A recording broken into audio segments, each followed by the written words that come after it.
I'm honored that you should. Would you like a new job? I'm looking for someone to care for the horses at my stables. You've got stables? Not just yet, but we're working on it.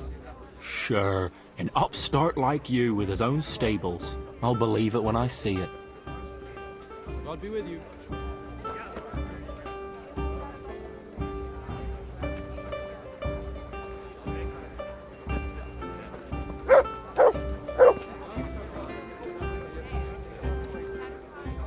God.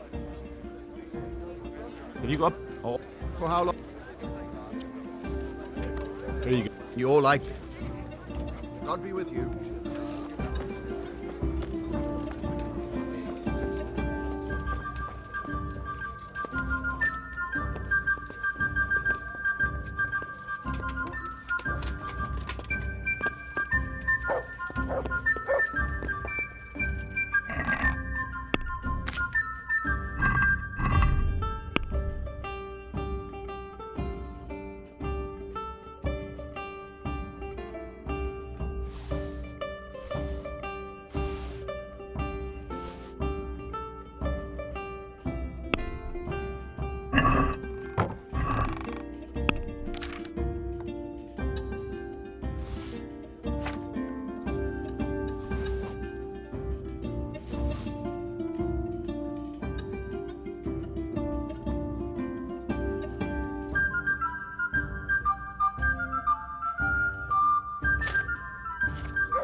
Greeting.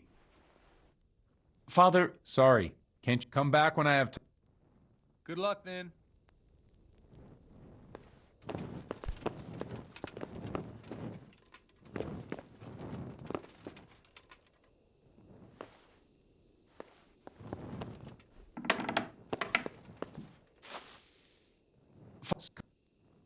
Goodbye.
Hey, Well, I what do you never. think you're doing?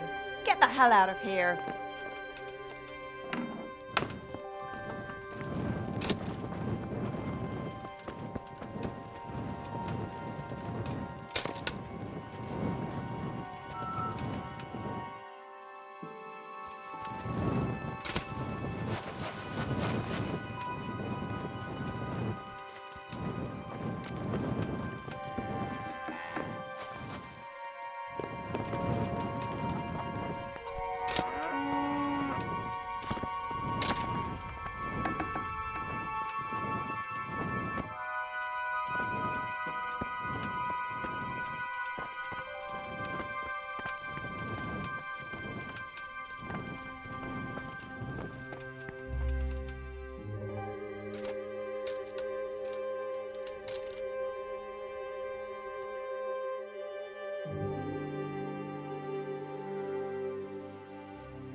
I want to build. Sir?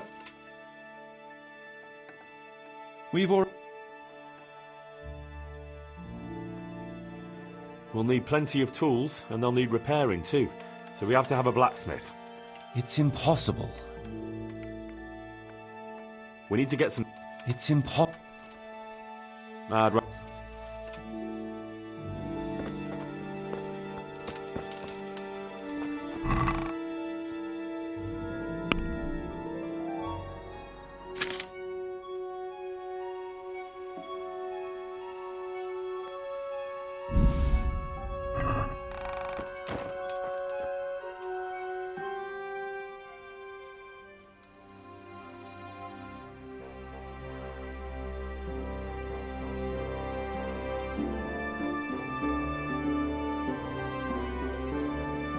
There's work to be done.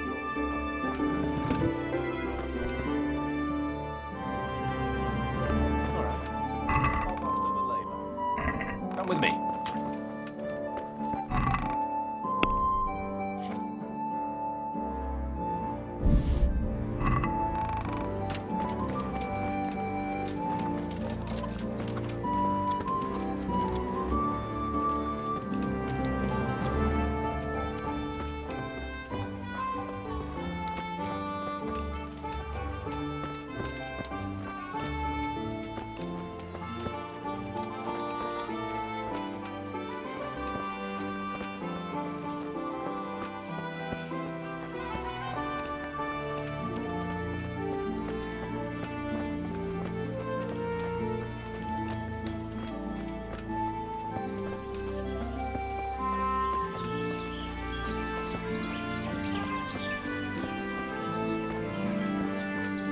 We're going to build here. Right here.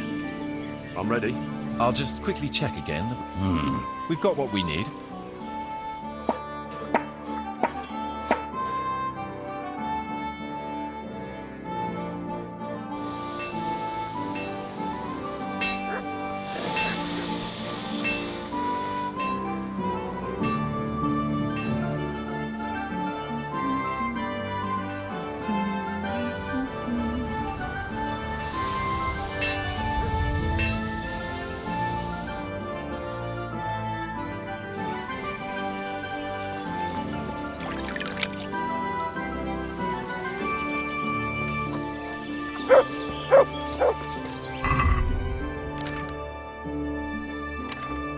Good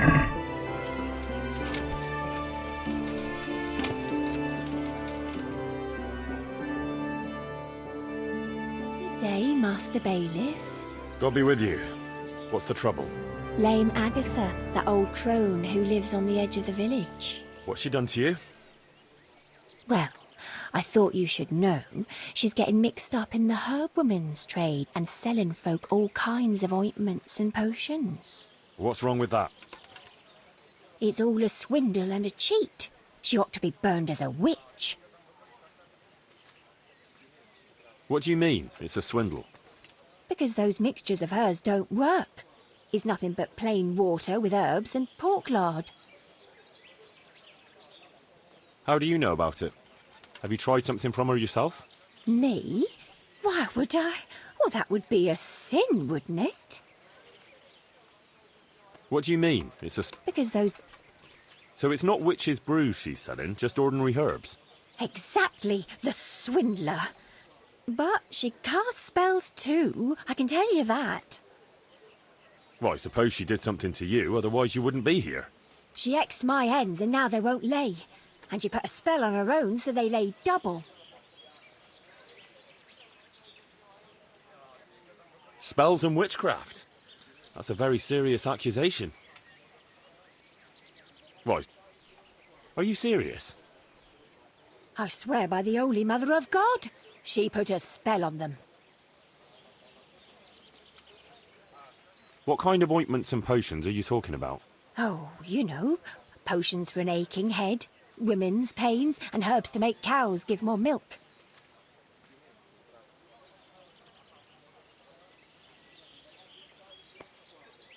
I don't think there's anything untoward going on here.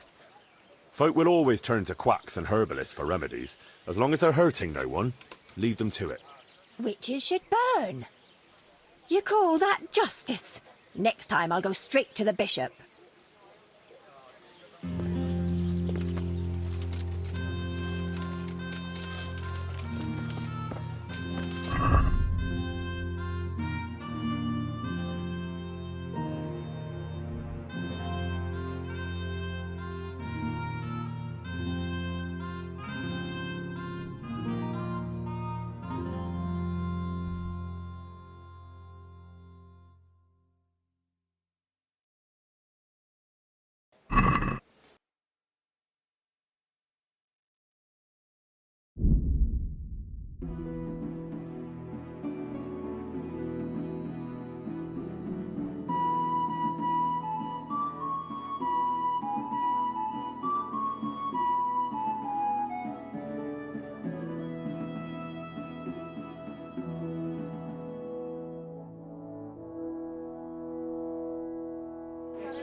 About that manuscript. Ah, excellent. Look, I found it. Copied excerpts from the work of Magister Parisiensis. And what use will that be to me? I can't say, but it came to mind when you were talking about Johanka, because Matthew wrote about similar things, about women who had visions and the like. I've got a copy here. I'll lend it to you if you promise to bring it back. You do know how to read, don't you? Of course I do. By Christ, lad, you're a regular scholar. Here you are, then. I'm sure it's in good hands. You can bring it back to me when you're passing again. Ah, all right, thanks. You're welcome, lad. Now run along and don't keep Johanka waiting.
Yeah!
What's that?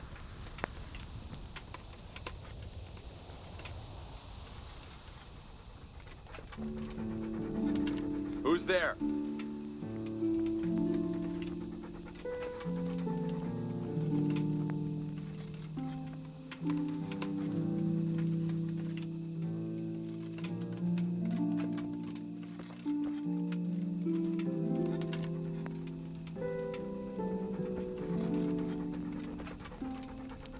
What's that? Who are you?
They won't hurt you now.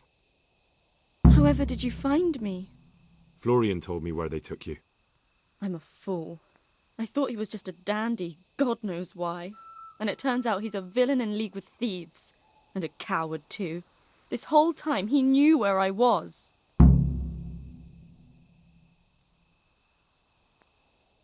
It's not Florian's fault. He was terrified they'd do something to you. They had him over a barrel. You're right. Poor Florian must have been more scared than me. I'd say so. We should probably set off. I'll go with you. I'd hate to lose you on the way.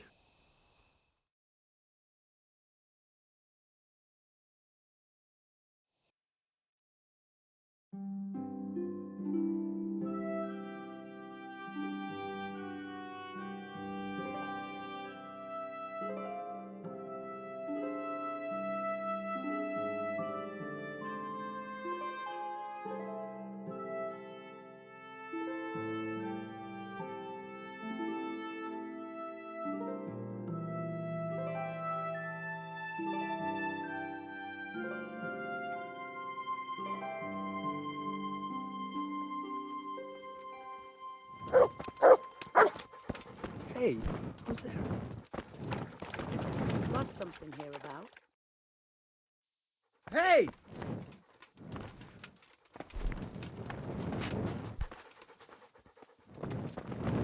What?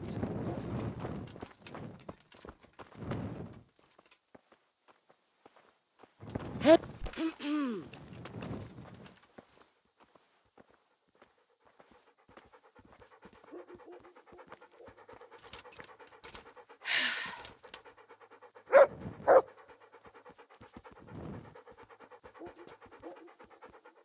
Who are you?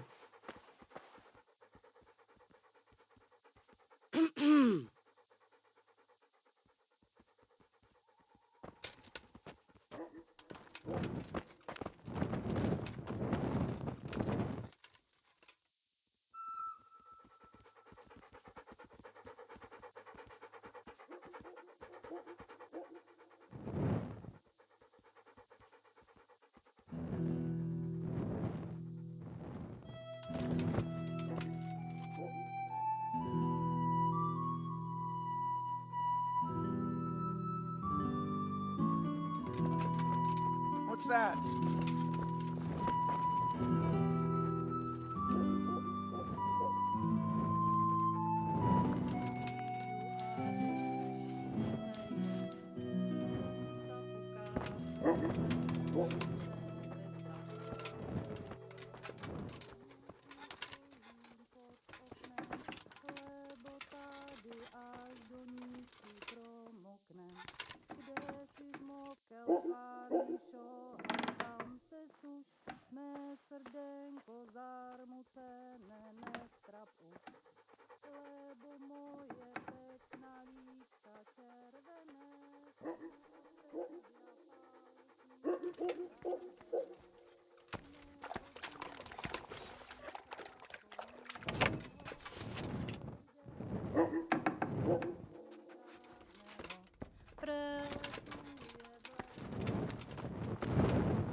What do you want?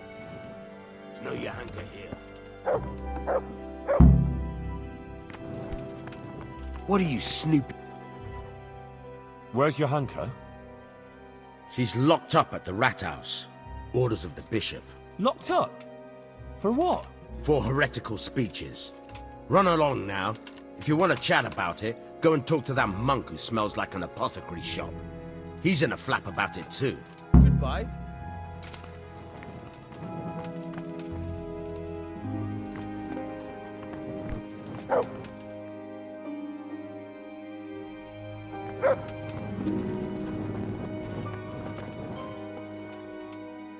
What happened to you? Nothing good, I'm sorry to say. She was locked up by the papal inquisitor Bishop Yaroslav of Benishov. It seems he somehow caught wind of this preaching of hers. He's accused her of spreading heresy and had her placed under arrest. Well, we must do something. Well, you can try talking to Bishop Yaroslav. He can tell you more. As a servant of the royal hetman, your name ought to carry some weight with him. But watch your step.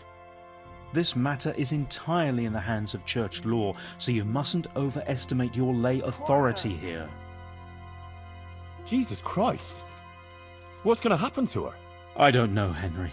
It all depends on the Inquisitor and how he decides. The accusations brought against Johanka are very serious. Right. I'll go and see this Bishop Yaroslav of Benishov. May God go with you. And thank you, Henry. I'm glad you're standing up for Johanka. If you need anything, do come and see me. God be with you. Look out.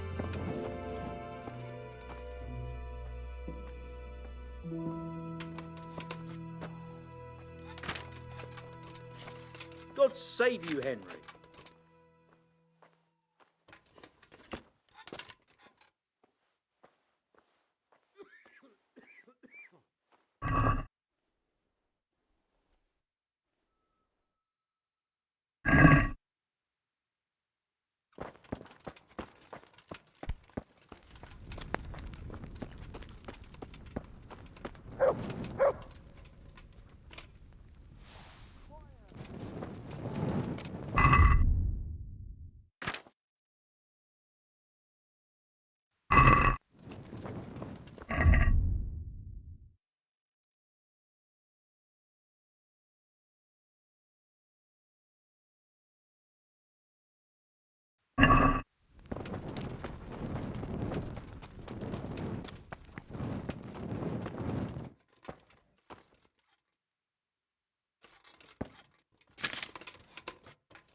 I can't. I just can't.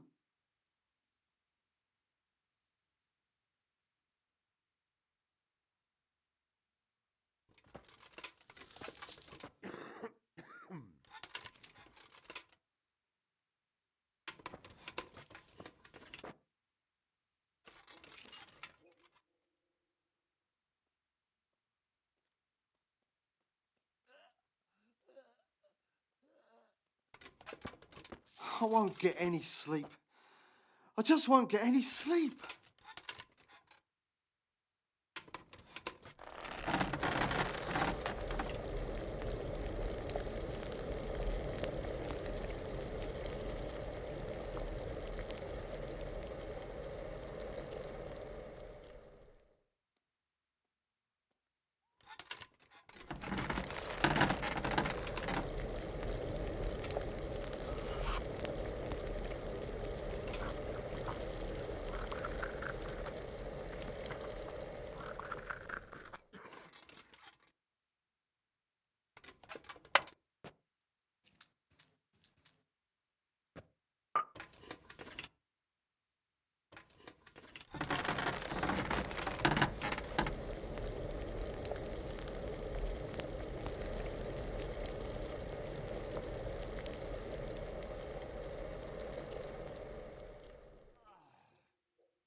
Sir, I am...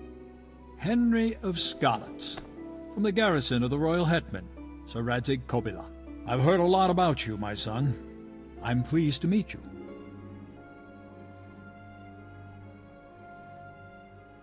Bishop Yaroslav? Sir? My lord, to what do I owe your interest in my humble self? I was told you survived the massacre in Skalitz and warned the Talmberg garrison. You tracked down the raiders of a stud farm in Neuhof, wasn't it? To their hideout in the woods. And then you led Sir Radzig and his armed company there and joined bravely in the skirmish, and even killed their notorious leader by your own hand. And I believe you have many other deeds to your name. That's quite remarkable, considering your age, is it not? Well, you're too kind, Monsignor. I'm just trying to do what's right, and what's needed. Quite rightly, too, my son. I expect we'll be hearing more about you. But I assume you didn't come here to exchange pleasantries. Or am I mistaken? No, Monsignor, you're quite right. I'm here about Johanka. Naturally. I'd be quite surprised if it were otherwise. So, tell me what's on your mind. How did you find out about Johanka? Word came to me of what was happening here. That some young girl was claiming to speak for the Blessed Virgin. I traveled here immediately, as my duty demanded, and observed events in Sasau incognito, in order to examine the matter at first hand. I see. Why did you have her imprisoned? Because she broke the promise she made to me, and persisted in actions that bear the signs of heresy. And what will happen to Johanka now? I must weigh the gravity of her transgressions and investigate these alleged visions of hers. I consider it very improbable that she is indeed being visited by the Blessed Virgin. Nevertheless, I cannot at this time rule it out entirely.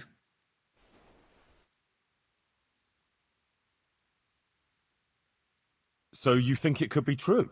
In that case, Johanka hasn't done anything wrong. It's not that straightforward. Even if her visions were real, she was at fault for interpreting them as she saw fit and preaching to the people. When will you decide, Monsignor? As soon as I am fully informed of the facts. Although it seems the matter is a little more complicated than I first thought. I will call Johanka and the witnesses, question them, and then pronounce a verdict. And will there be anyone there to defend Johanka? Do you doubt my judgment? I would never be so bold, sir. But surely it would be only just that someone should speak for Johanka about all her good deeds and so forth? Naturally, I will also question those who would speak in her defense. Since you are interceding, I expect you have someone in mind? Yes. Actually, me. As I surmised. But this matter does not directly concern you. Why should I allow you to appear before the court?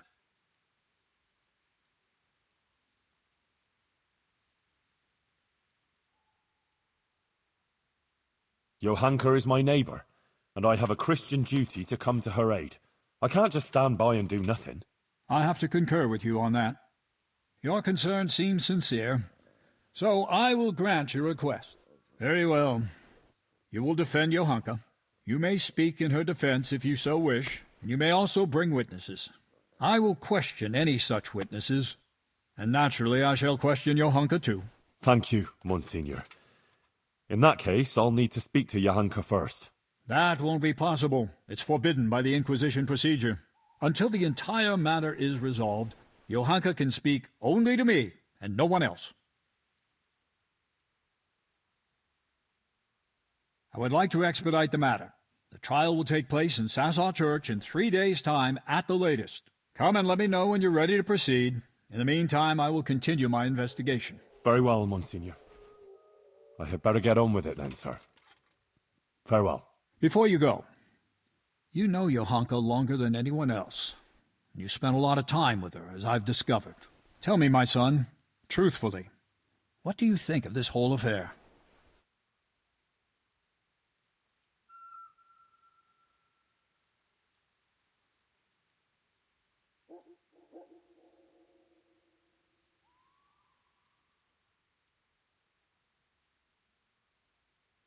She's worried about Matthias. He's from Skalitz too, and she's very fond of him. But he was wounded in a raid on Merhojed recently, and since then he's been lying in a fever. Johanka believes that if she does what the Blessed Virgin wants of her, Matthias might be healed.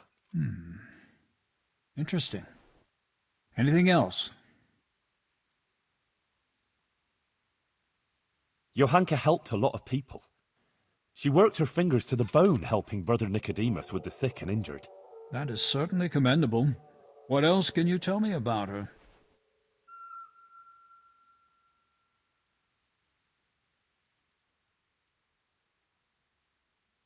Johanka is an honest girl, and virtuous. She's a good Christian, who attends church and thinks of others. Good.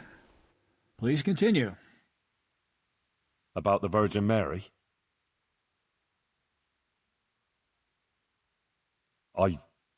I believe the Virgin does visit her. Johanka is honest. She wouldn't lie about such a thing. And the things she says sound truthful and compelling. It really does seem like a heavenly revelation. Who else could it be from? But the Virgin Mary. The origin of these so-called visions of hers must be investigated. But thank you for your candor. Is there anything else you can tell me? Well, before, in Skalitz, Johanka was sort of, well, just a simple village girl. I never imagined I'd hear her talk in the way she does now. She's completely transformed. A simple village girl. I see. Do continue.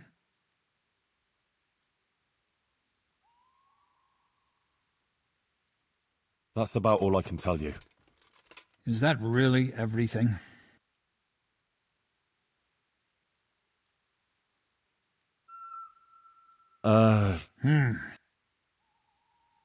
Well, Sir Sebastian took a fancy to Johanka and made certain advances towards her.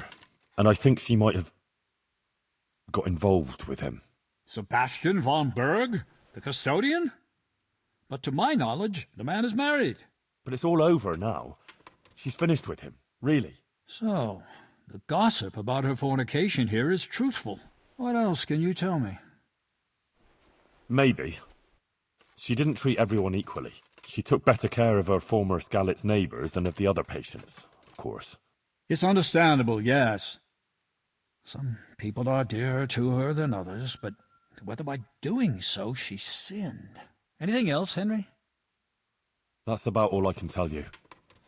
Thank you, my son. One more thing before you go. Let me remind you that it's your Christian duty to report anything suspicious going on concerning the Church and the true faith, if you're aware of anything of the sort in these parts. If you prove yourself a commendable servant of the Church, I would also take that into account in judging Johanka's case. All right, Monsignor. I'll bear that in mind. Take care.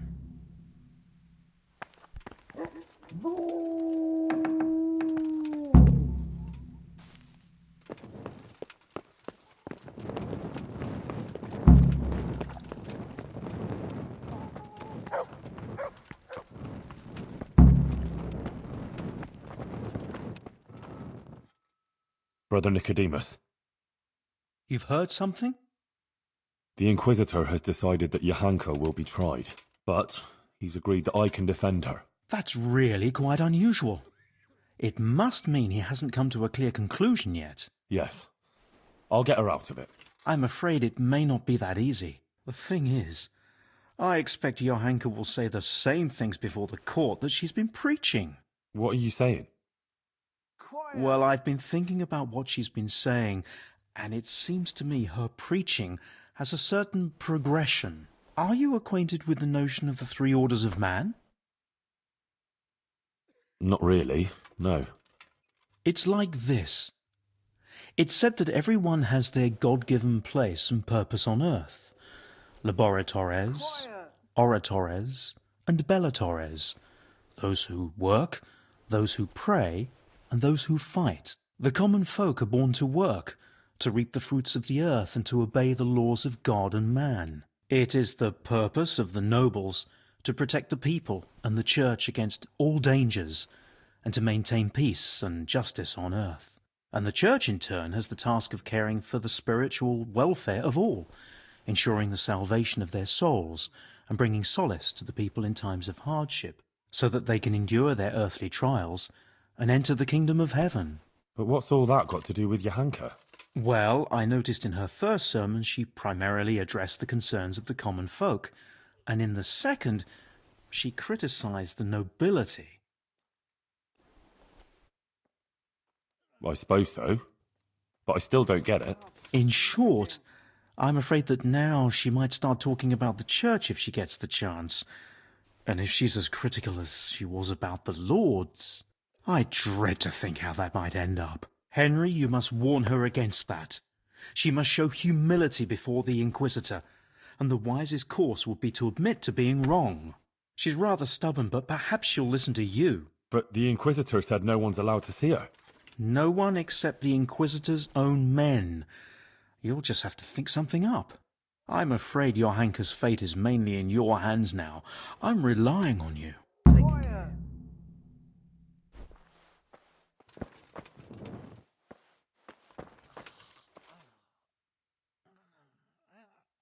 See you later.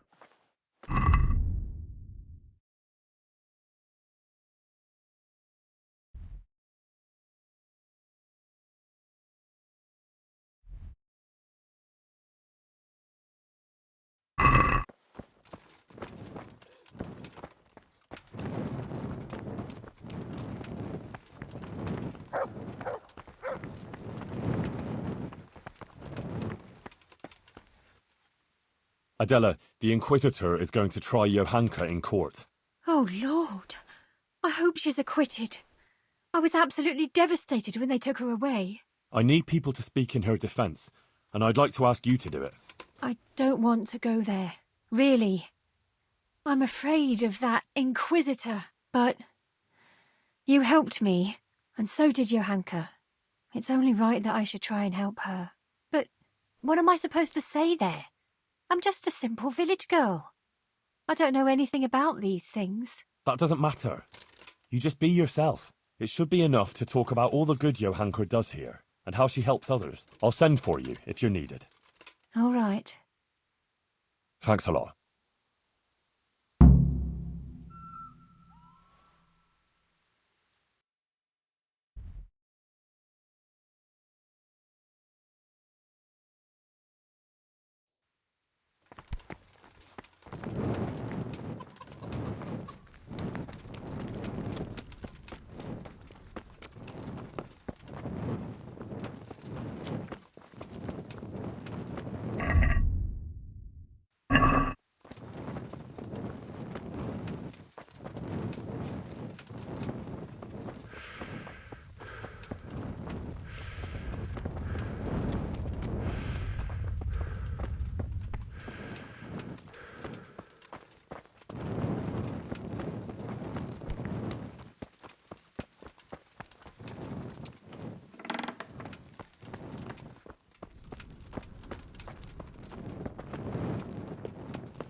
I need something from you, sir.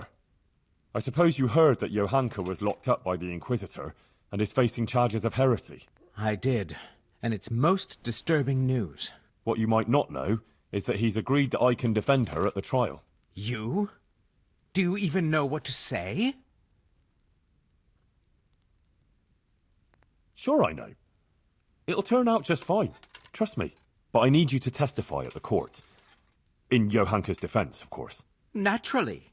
You don't think I could just sit here and do nothing? Besides, the bishop has already insisted that I appear before the court. Oh. All right. One moment. I apologize if I was a little hasty. This whole affair has left me anxious.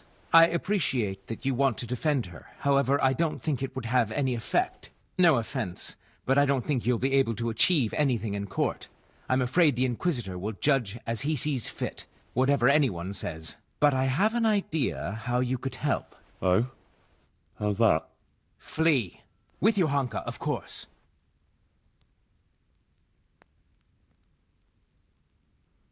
Huh. You might be right. But how? The bishop won't let anyone see Johanka. Johanka is being held at the rat house, isn't she? You could pass yourself off as one of the Inquisitor's men, get in there at night, and escape with her. How am I supposed to pass myself off as one of his men? Well, when his guard came here, he identified himself by means of a document. If you could get your hands on it, think about it. But whatever you decide, if Johanka comes to any harm, you'll have me to answer to. I'm very fond of her, and her of me, and I don't want anything to happen to her, understand? But if everything ends well, I'll show you my gratitude, I assure you. I know about you and her. She told me everything. Oh? What exactly do you mean? You'd better be very careful what you say, boy. Oh, nothing, actually. I should think not. And in the future, think twice before speaking. God be with you.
Yeah.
I'm honored.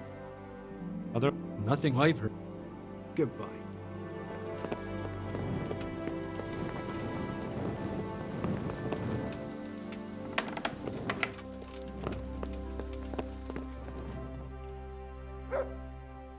Goodman Pavel, you're still here. That's a relief. I was afraid I'd miss you. Yes, still here, but not for long. I had some business to deal with, but now that's out of the way and I'm getting ready to leave. What was it you wanted? You might have heard that Johanka was arrested by the Inquisitor and is facing trial. Indeed, word has reached me. Poor girl. I'd like to ask you to speak to the court in Johanka's defense. Of course, Henry. You have my word. And the word of a burgher of Colleen ought to mean something. But to speak in defense of someone accused of heresy is no small matter. What do you want me to say? The same thing you told me. That it was a sacred sign that you happened to be nearby when Johanka was speaking, and so on. True. I'll tell the bishop that. You can rest assured. Thank you very much. Please wait here a few more days for the court to convene, then I'll send for you. All right. For Johanka's sake, I'll wait. Take care.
Good health to you.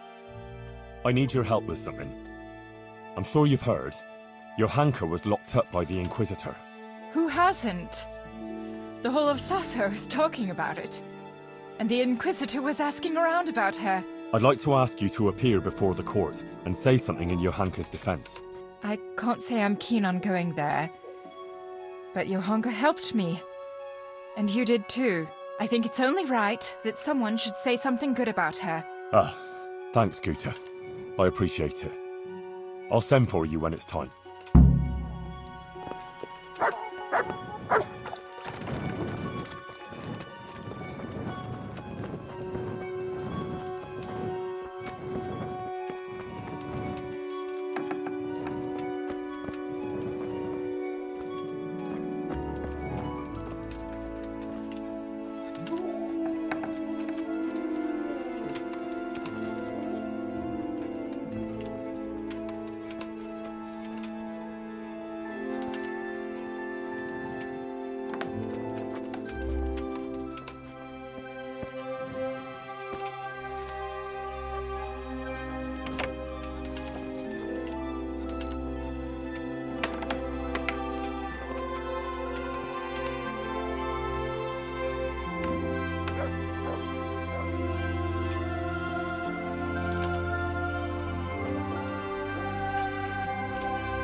Master Bailiff, Inquisitor Yaroslav is going to try Johanka.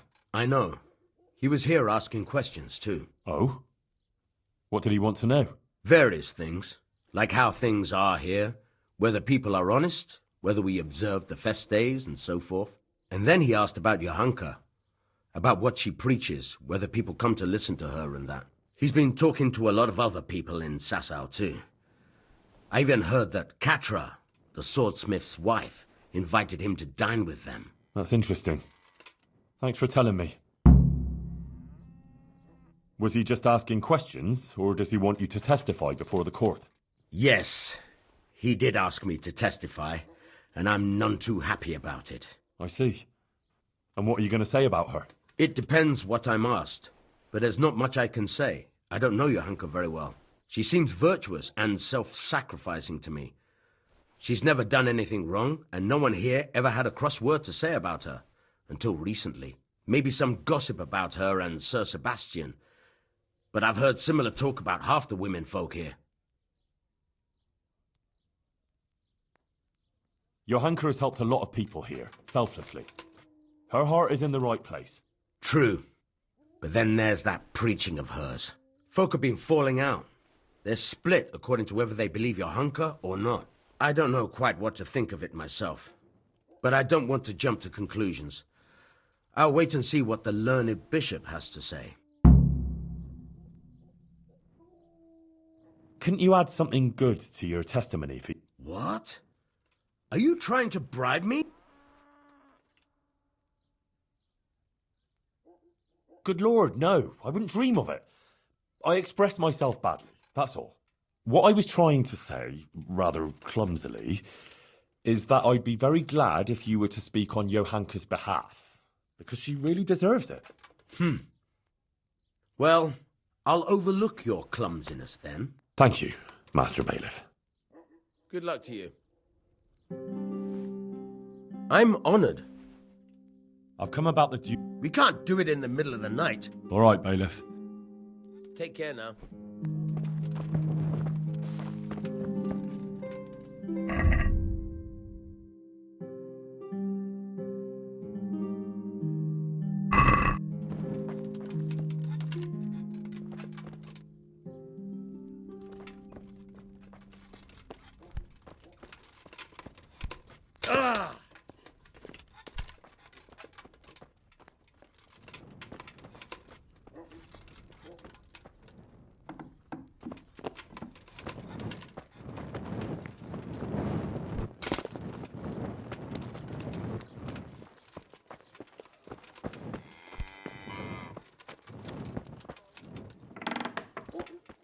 Have you...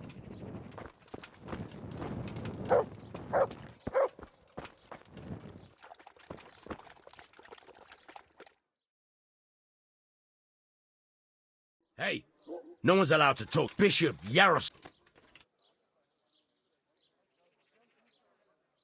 I know. I was just testing you. And you passed. I'm with the bishop's entourage, and I'm here at his... In that case, you surely know that everyone who comes from the bishop has... Good, good. Your diligence is... Sorry, sir, but you'll have to... I wouldn't want to... Of course. And you... A little, sir, yes. Very wise. You clearly done very well. I'll...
What are you doing here? Are you after something?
God save you, Henry.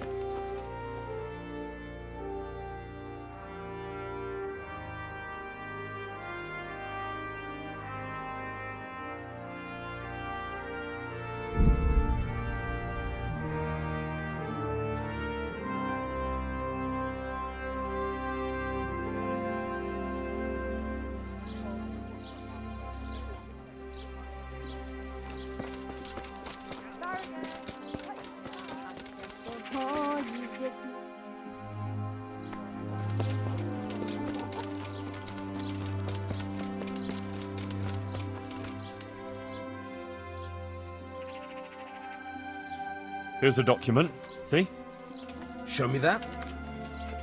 That's fine. Thank you, sir. Goodbye.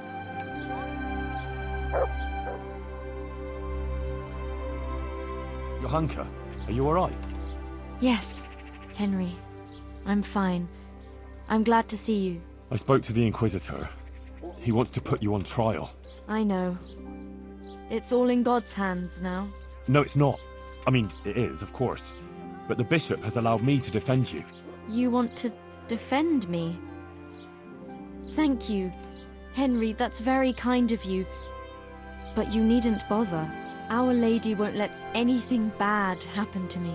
I am her instrument, and I am completely in her hands. Everything that's happening is her sacred will. I won't stand by with my arms folded. You need someone to testify for you. As I said, I will defend you. If you insist. Maybe it's the will of the Virgin that you came to me. So be it then. I went to Ujits, like you asked. That's good, Henry. I hope you purged yourself of your sins. I did the pilgrimage of penance, like you said. And in the church, I begged the Virgin Mary for forgiveness. And she will bless you, Henry. You're a good man. Remember that. And don't stray into wrongdoing again. I won't. I made a donation to the church, too. And the parish priest there, Father Godwin, he was asking about you. Was he? Well, what did you tell him? Oh, just about everything that's going on and the things you were saying. He was quite moved by it, to tell the truth. He even gave me some writings. You see? Maybe Our Lady is giving you a sign, too.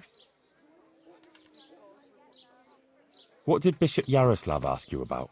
All sorts of things. Like how the Virgin Mary visits me, what she shows me, and about preaching to the people. Actually, he was really quite pleasant. He asked me about Skalitz, whether I go to church, and a lot of other things. And in the end, he told me I mustn't speak in public again about the visitations and that. But I couldn't obey an order like that. The Blessed Virgin is testing me, and I have to do what she asks, no matter who or what stands in the way. I'd say he wasn't too happy about that. No.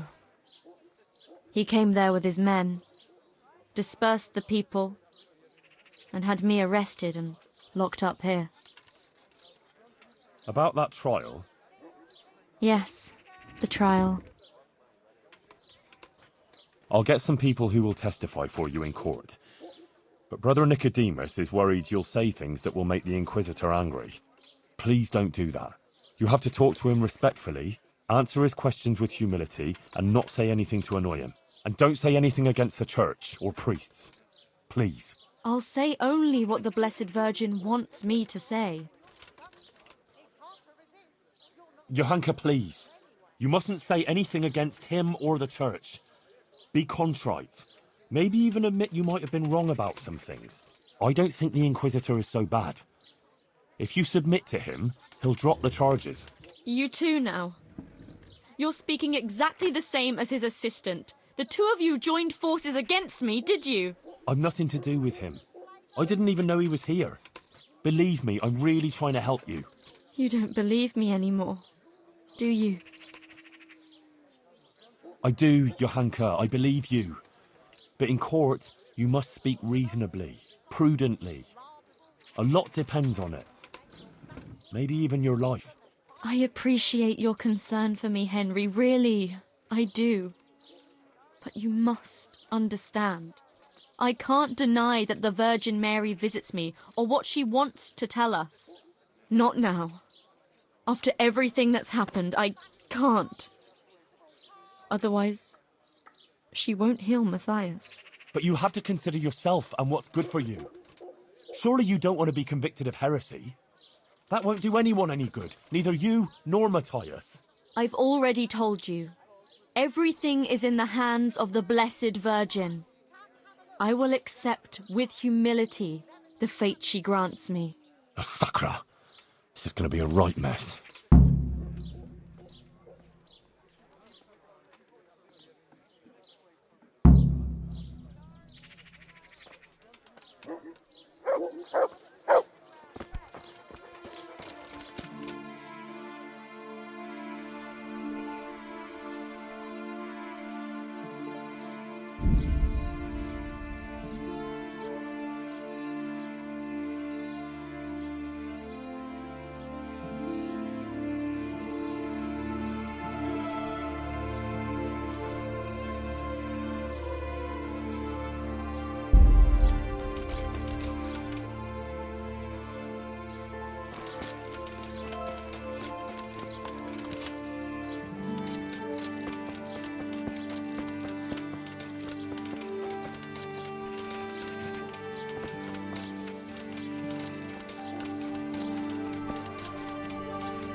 Father, the Inquisitor has had Johanka thrown in jail.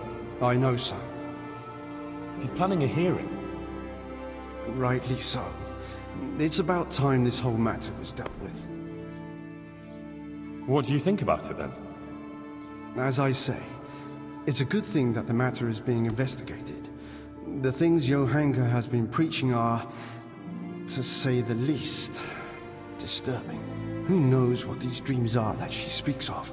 And her words are only putting ideas in people's heads and leading them astray. Now, instead of going to church, as they should, they go to her in the false belief that they will find solace. It's creating a chasm between the people and the church and leading them away from the true teaching left to us by Christ. They're misguided and swamped in heretical ideas.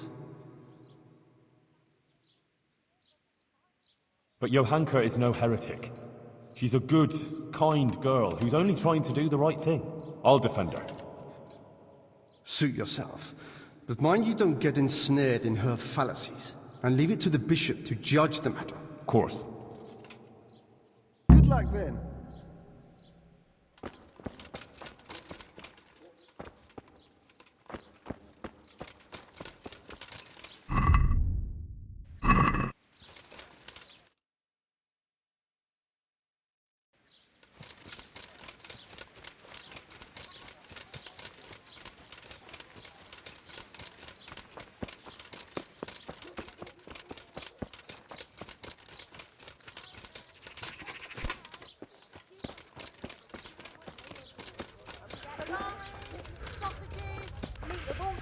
Sizes and flavours.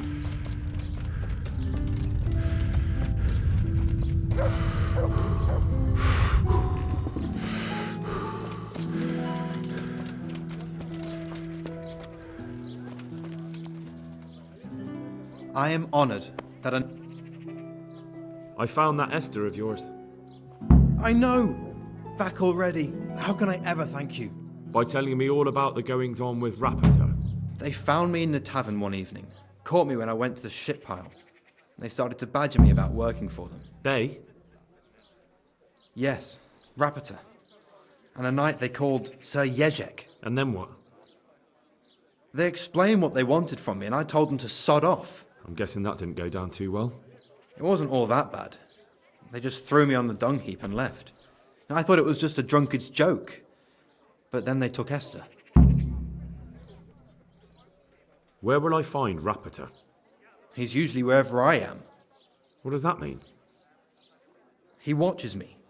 Everywhere I go. And when I'm at home, he sits on the bench in the square, watching my house. So he's there now? Hard to say. Sometimes I see him in the tavern on the green, buying supplies. All right. At least I know where to start. And you go to work tomorrow, you hear? Why? Because we have to lure him out. And besides, your master will surely be glad to see you. I have my doubts. Why didn't you tell anyone? At first, I took it for a bad joke. And then, when they snatched Esther, there was nothing to be done. I suppose I'd better go. I'd hate the bastard to get away. Good luck, and thanks for the help. See you later.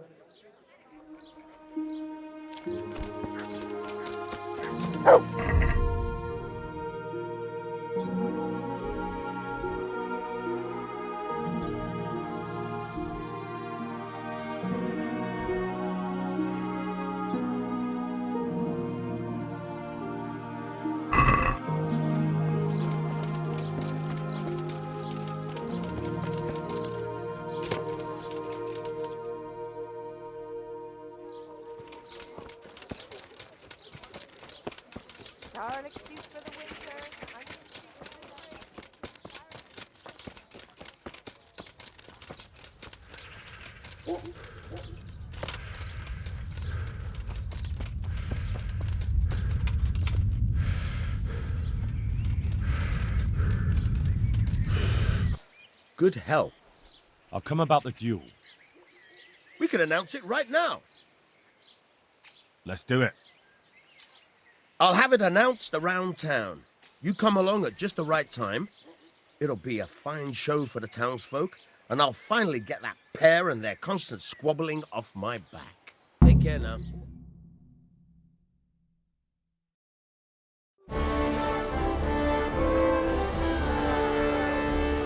Good citizens of Sasau, our township has long been plagued by a protracted dispute.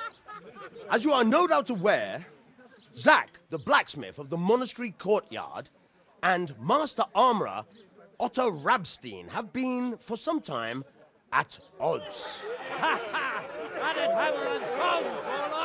And in so much as it behoves my office as bailiff to settle such disputes and maintain peace and order, I have decided to resolve the blacksmith's quarrel by unconventional means, whilst affording an entertaining spectacle. In short, we shall let them knock each other's teeth out. However, since it ill befits two respectable tradesmen to maul each other on the market square like a pair of cocks on a dung heap, each of them has elected a champion. Zach, the blacksmith, has appointed to fight in his stead Henry of Scarlet. And Master Otto Rabstein's champion will be... Please, introduce yourself, Sir Knight. Master Otter will fight for Master Otter. I don't need some young pup to take my place. I remind you that this will be a duel with bludgeons alone, and until first blood is shed. Come, folks, be sensible for heaven's sake. We don't want any maiming here, or, God forbid, murder. So, if both contestants are ready, let us begin.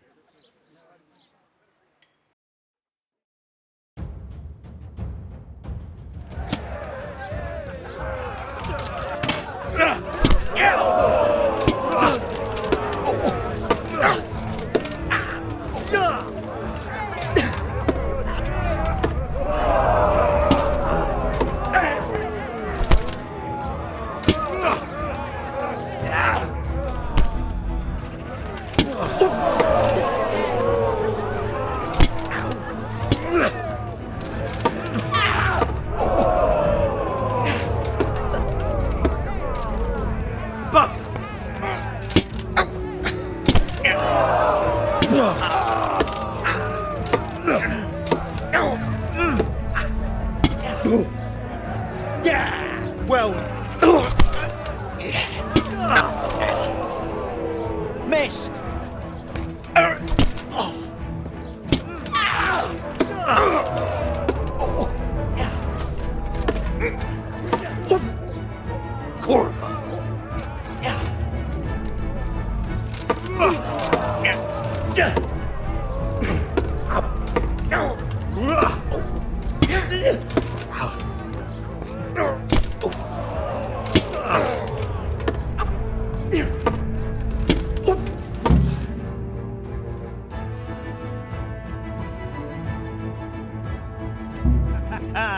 You kicked that old bastard's arse, Henry. His ears will be ringing for a month. Now everyone will see who knows how to make armor and who's all hot air.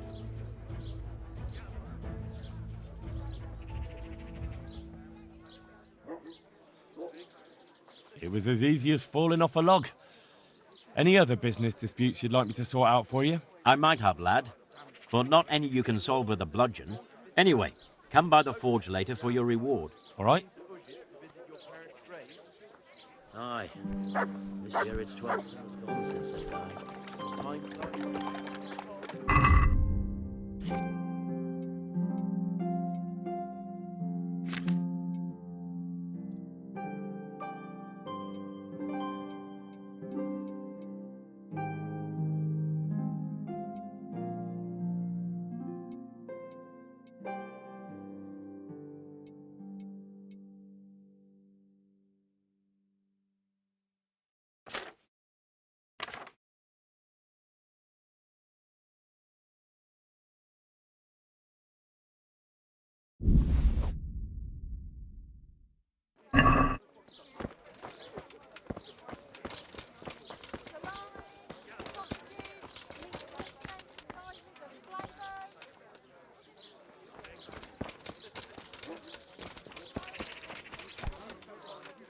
God bless you.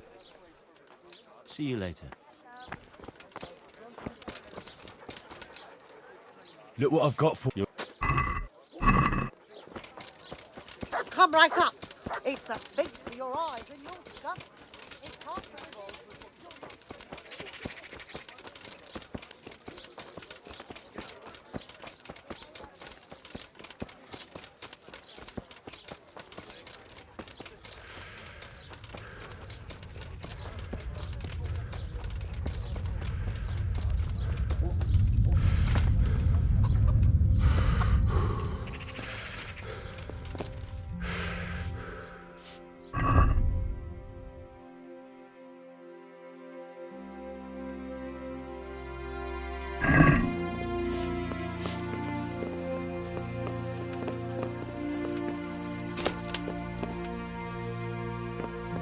What is it you want here?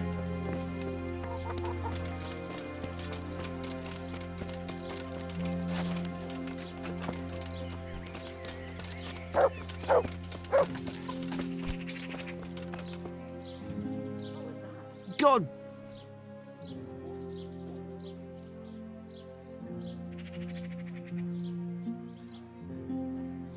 I need a skilled swordsmith in Pribyslavitz who'll put good, strong steel in my men's hands. Are you interested? What? Now? When I'm on the verge of forging the most powerful weapon ever seen? The Queen of Sheba's sword? No. I've no time now for anything else. See you later.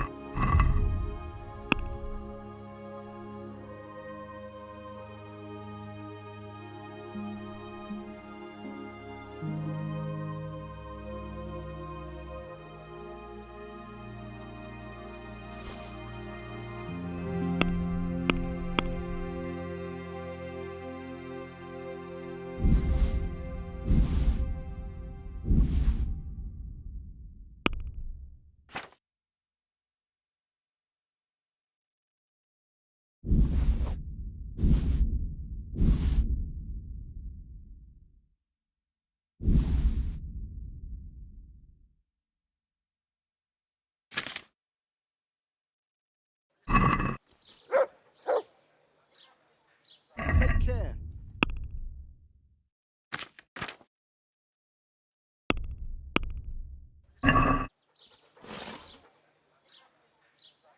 It took quite some doing, but I have all the pieces. Really? Well, that is marvelous. Give it to me, and I'll get to work right away. Here's your money, and if you want to see the result, come by tomorrow. I should have it done by then. Fine. Thanks. Take care.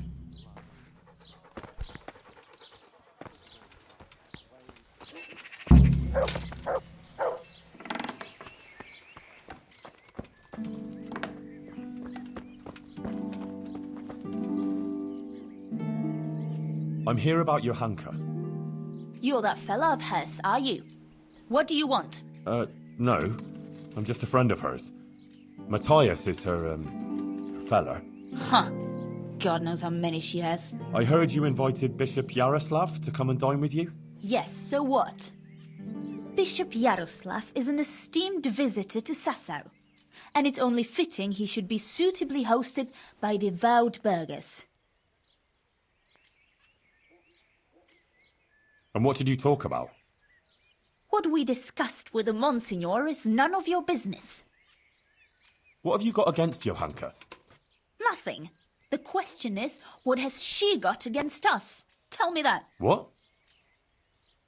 She turns up here and tries to tell us how to live our lives. Says the Virgin Mary whispers to her in the night. Yeah, I'm sure. To a simple village wench. I'd like to know who's really putting those ideas in her head. She's just getting people all worked up.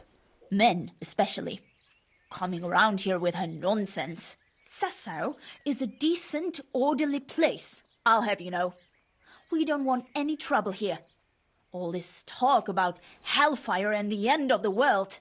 God have mercy. No one is interested in what she has to say.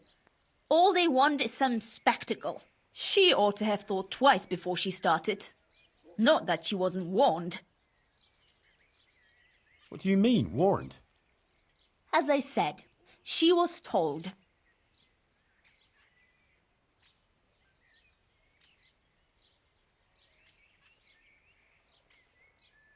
Damn it, woman, tell me what you meant by that.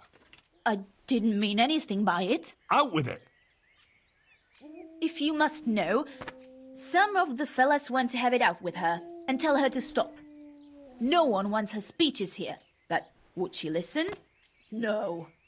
The devil possessed her to bring harm to us. So it was you who sent those men? All I wanted was to protect the Sasau folk against her poisonous tongue, and I'll do just that. The Monsignor asked me to testify in court, and I'll tell everything I know there. And I'll do likewise. Farewell. Go. God be with you.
I'm glad.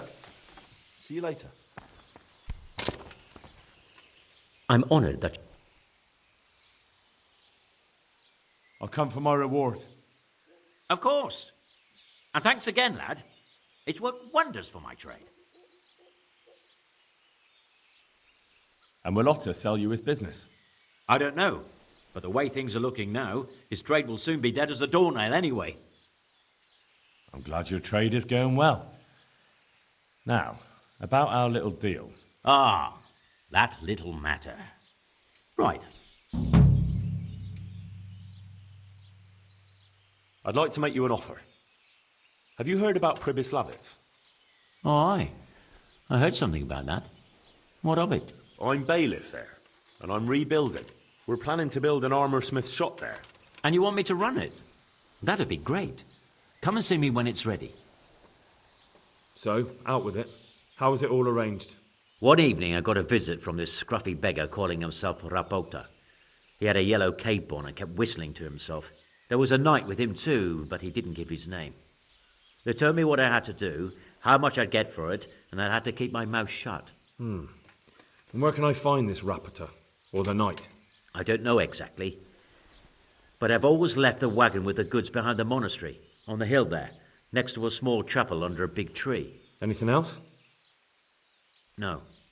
I swear that's all I know. Well, that'll do me for now. Bye.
Let's have a word. Well,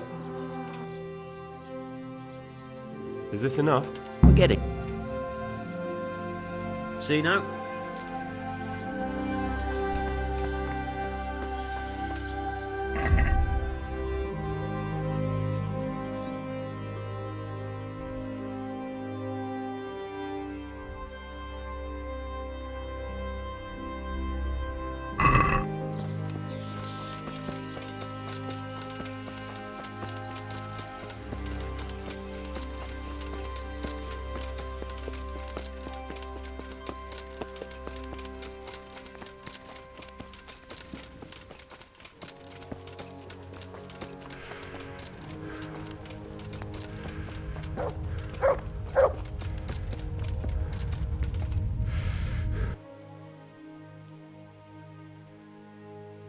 Good luck then.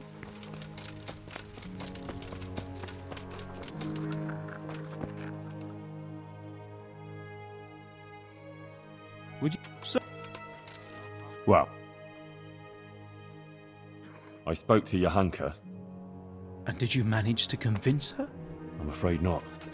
She's stubborn.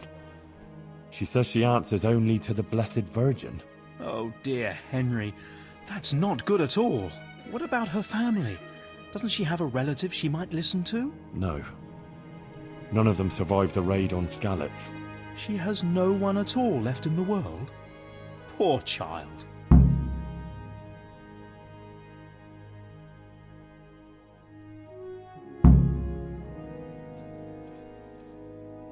What actually happened here? Johanka told me you went to Auschwitz. Yeah? What's that got to do with anything? The Inquisitor showed up here not long after you left.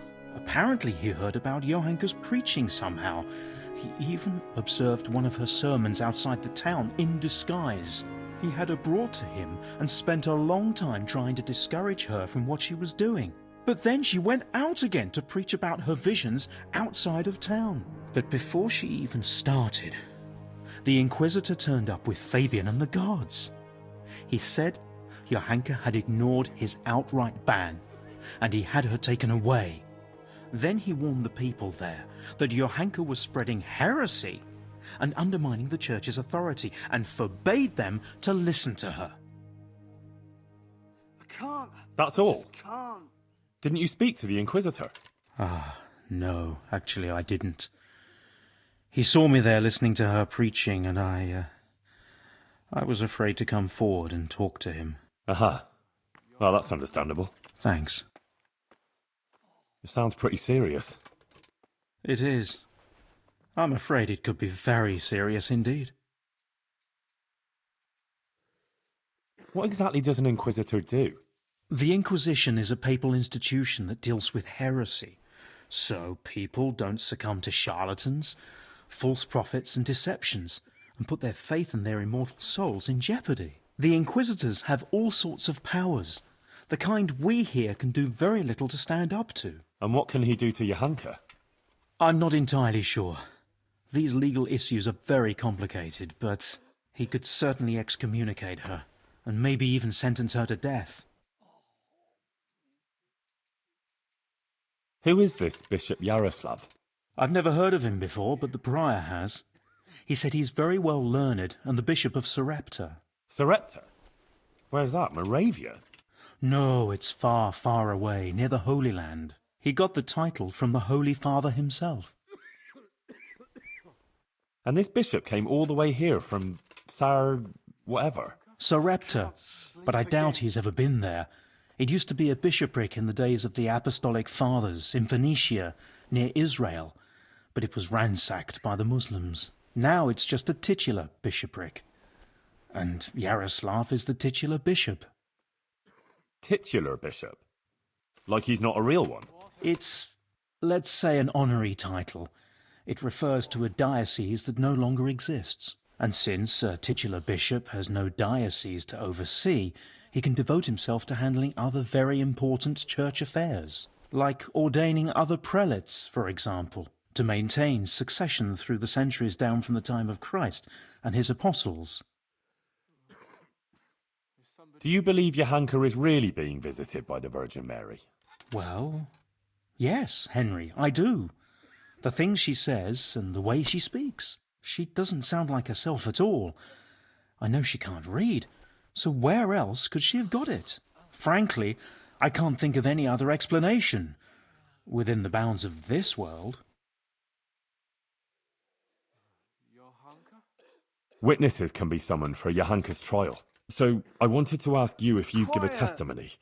Maybe some learned speech in her defence? I'd be glad to do it. Johanka deserves my help. Such testimonies could carry a lot of weight. You should try and get as many as you can.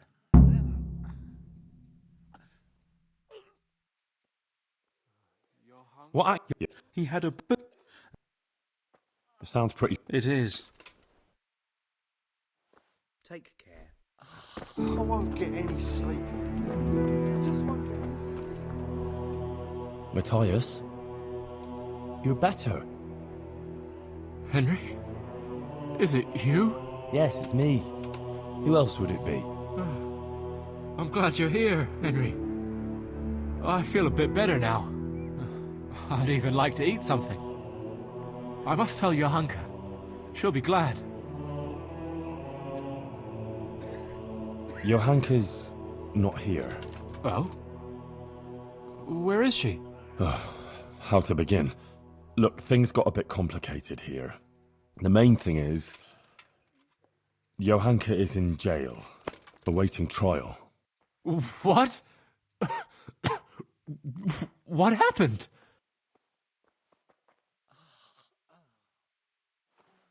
The Virgin Mary is speaking to Johanka, and Johanka is spreading her word to the people. But there is this inquisitor who heard about it and had her arrested. He's putting her on trial for heresy. Oh my God. How could such a thing happen?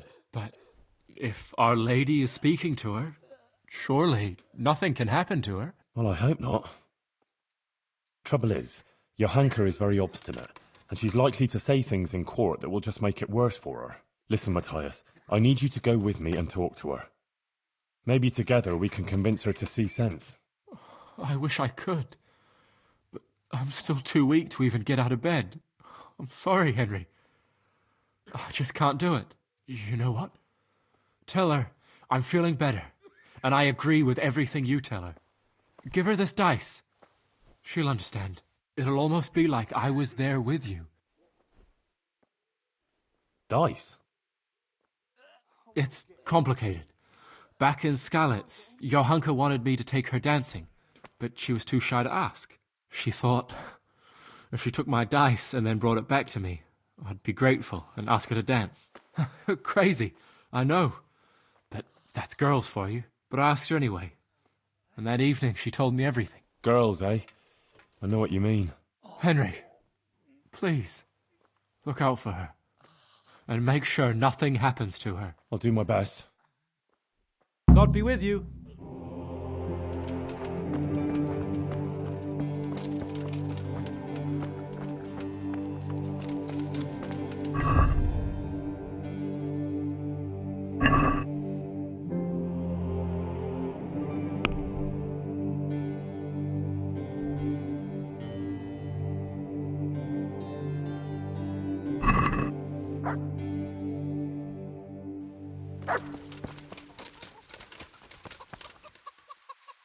Can you tell me anything about Inquisitor Yaroslav? Only as a myth, a dark fable, a horror tale told across the flickering embers of a midnight fire, wherever hardened warriors and minstrels gather to drink and compete in tales of blood-chilling terror. And now bugger off. God be with you.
Greetings. I'd like to know more. Take care. I'd like. I'm God be. Oh. Oh. Oh. Oh.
asparagus. They'll cut you in half. Or cucumbers.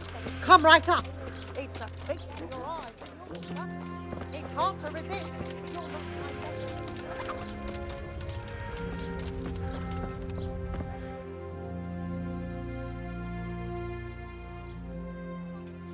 About that trial, Yes. I spoke to Matthias. What? But he's lying in a fever, isn't he? No, he's much better. He asked about you. He wanted to come here, but he's not strong enough yet. Oh, that's wonderful. You see, Our Lady helped him. And now, I have to do my part. But doesn't it mean that you've already done your part? Well, What would be the point of it all if the Inquisitor were to have you imprisoned now? Or even worse? It's a message. A final test. I mustn't fail now, after everything. But you already passed the Virgin Mary's message on. Many people heard it, and many of them have amended their ways. You certainly haven't failed. Look, Matthias gave me this for you, and he asked me to tell you to look out for yourself. Thank you, Henry. Go now. I need to rest.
Monsignor, I've heard of various irregularities in the province that might be of interest to you. Very good, my son. A good Christian certainly shouldn't conceal such things. Please, speak.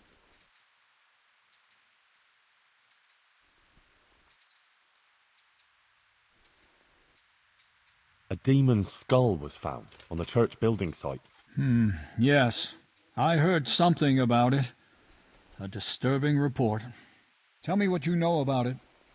It was a deception, sir. Someone made it with evil intentions, to frighten people.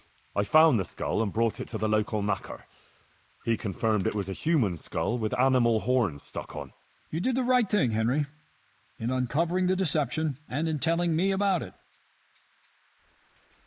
There were Valdensians hiding in Ujits. Really? And how did you find out about it? Sir Hanush sent me to help the vicar track them down and catch them. So, Sir Hanush had an interest in finding them? Yes. That is, he was keen to get the matter cleared up quickly and get the vicar out of his domain. Oh, I see. He's not the only secular lord to lack trust in the emissaries of the church. And how did it end up with the members of the sect? They fled. The vicar is still trying to track them down. That's unfortunate. Let's hope the vicar succeeds promptly in his mission.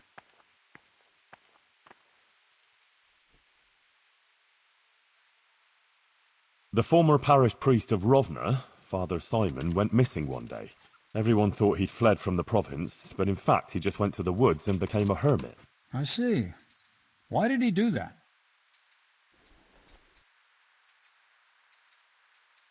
Because he got some girl pregnant. The child died during birth, though, and the mother too. He took it to be retribution for his sin. So he fled far from people, because he didn't feel fit to be their pastor anymore. That's very interesting indeed. Where is this Father Simon now? I tracked him down in the woods and talked him into going back to Rovna. They needed a parish priest there, and Simon was convinced taking on the task would make amends for his sin. Interesting. Father Simon's story is certainly remarkable. Whether his actions are appropriate for a cleric is another matter, of course. Thank you for telling me about this. Some women in Ujit went to the herbalist for magic ointment. Then they went to the woods, smeared this ointment on themselves, and engaged in all sorts of incantations and spells. What? Witchcraft? God have mercy. They must be brought to justice. Who is this herbalist they visited?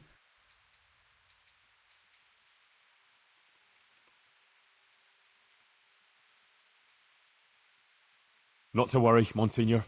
Father Godwin put a stop to it. Well, that's good news at least. Witchcraft will not be tolerated under any circumstances. There are interesting things going on inside the monastery. In the monastery? What kind of things? Oh, various things that people are talking about. There's a lot of talk about the construction of the new church and how much it must be costing. But actually, nothing that would interest you, really. I won't waste your time with it. As you wish.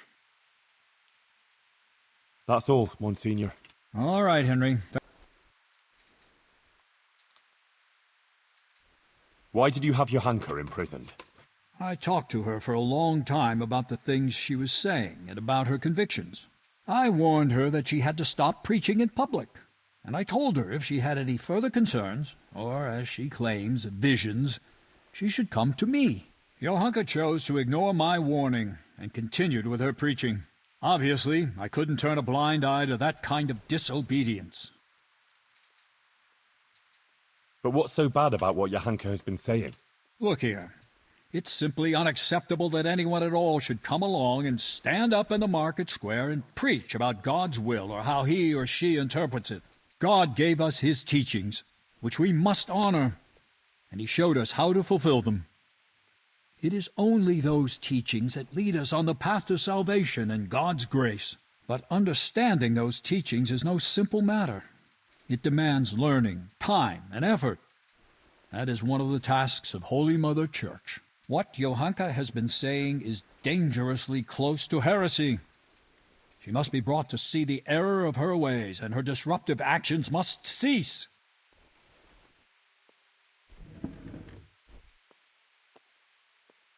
But Johanka hasn't done anything against God.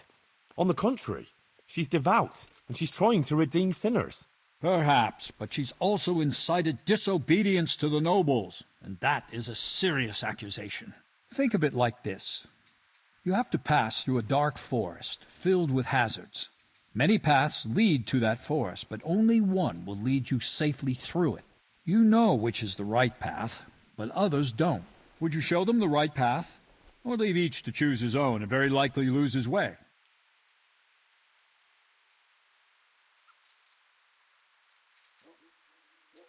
I'd show them the right path, but it would be up to them whether to take it or not. But then many would lose their way and die. Because of you. Where it concerns God's mercy and grace, we cannot allow that to happen. You must understand that it is the mission of the Church to care for the soul of every person. It is our sacred duty to lead the people to salvation.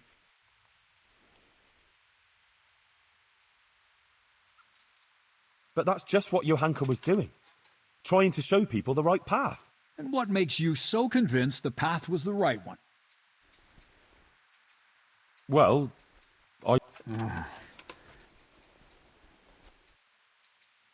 Why did you... I'm here.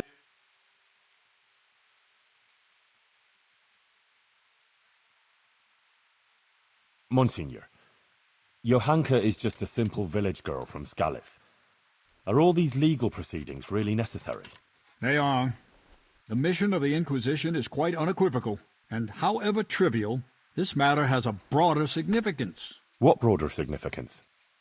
No offense, but these things can't easily be explained to an uneducated boy like you. Still, I'm pleased that you take an interest. Unfortunately, I don't have time for this now. If you really want to know more, ask my assistant. After all, it is also our duty to guide others through the labyrinth of this world.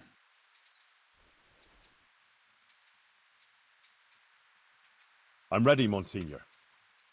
Excellent. I have also completed my investigation. We may commence then with the proceedings? Yes. Good. I will send for everyone who is to bear witness and have Johanka brought before the court. We'll commence first thing tomorrow morning. Yes, sir. One more thing. These are solemn proceedings that demand a certain decorum. I won't tolerate any clanking armor or otherwise inappropriate attire. You will wear this robe. Of course. Thank you, Monsignor. Very well. Rest now, and we'll meet in the morning. Take care.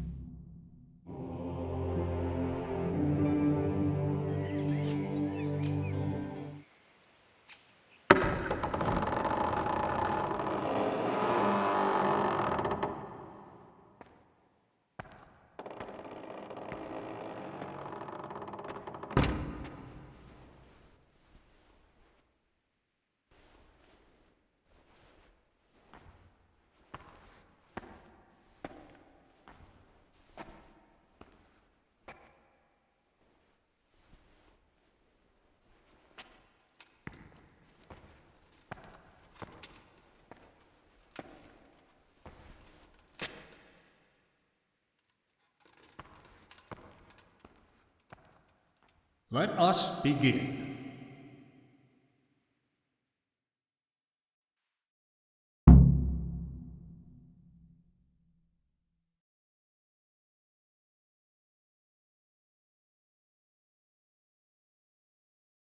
I, Bishop Yaroslav of Benishov, by the grace of God, Papal Inquisitor, have come here to Sassaw in response to reports of Marian visitations and the preaching activities of one Johanka, a commoner.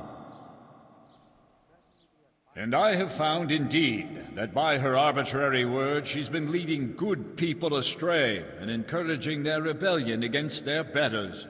Furthermore, Johanka has attempted to usurp the glory that belongs alone to Holy Mother Church, and to appoint herself as an intermediary of the wisdom and grace of Almighty God. This does not behove any lay person, and certainly not a woman. It is therefore necessary to remedy her transgressions, and to investigate the extent and the basis of her misguidance. Or, as the case may be, heresy. Henry of Skalitz has elected to appear here in Johanka's defense, and his wish has been allowed. Anyone who elects to speak here does so before God, and shall be bound by a most sacred oath, to speak only the truth. I will first hear the testimony of Father Fabian, who sent me word of this matter, and who should best know what deeds are done in his parish.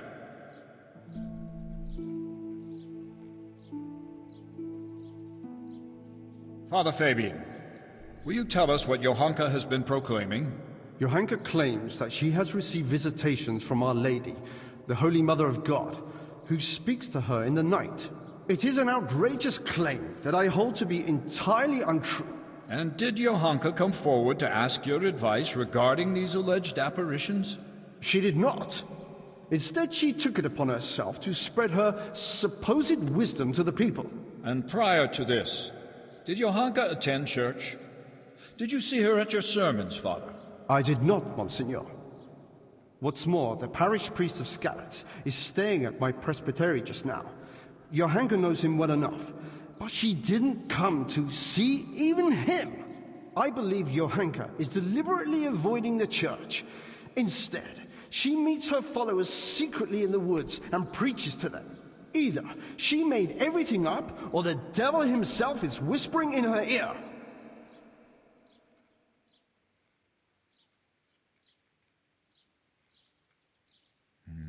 Indeed. Avoidance of the church is one of the distinguishing signs of heresy. As I surmised, Monsignor. Monsignor, would you please hear the testimony of the respected burgher Pavel of Kolin? He will testify that Johanka isn't making anything up. Well, I'm very curious what this Pavel will tell us. Call Pavel of Kolin.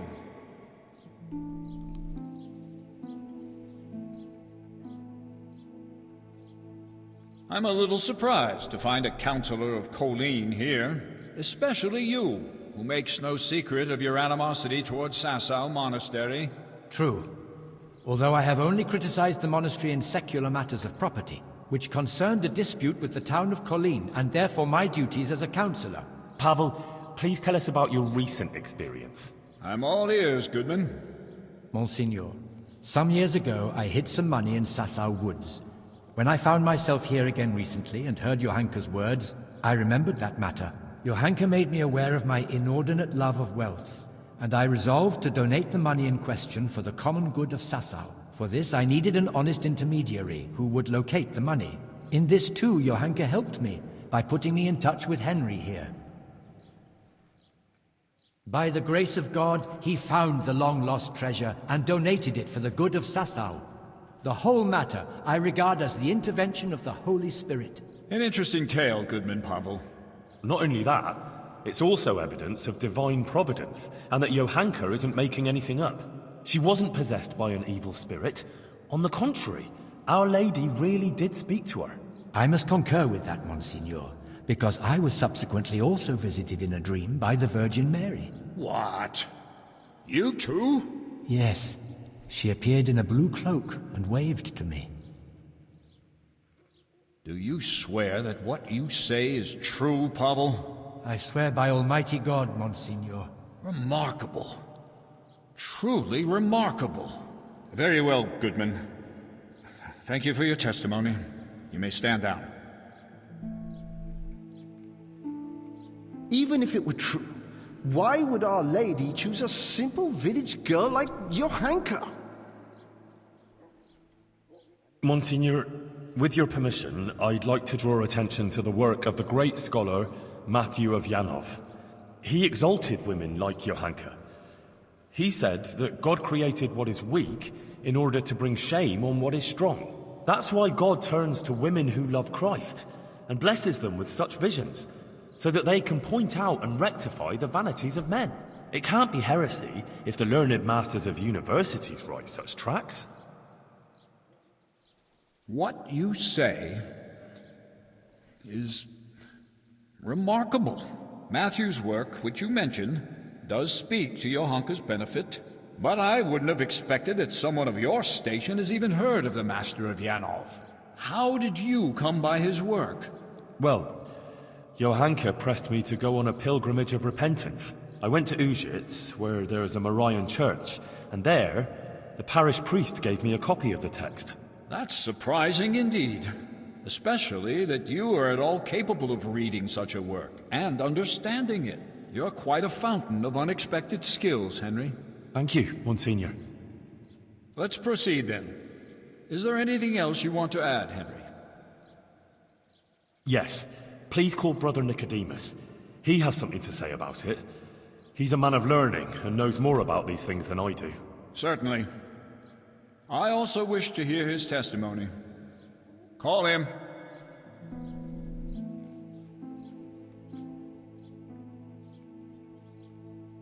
Nicodemus, for some time you were insisting that the infirmary needed extra pairs of hands.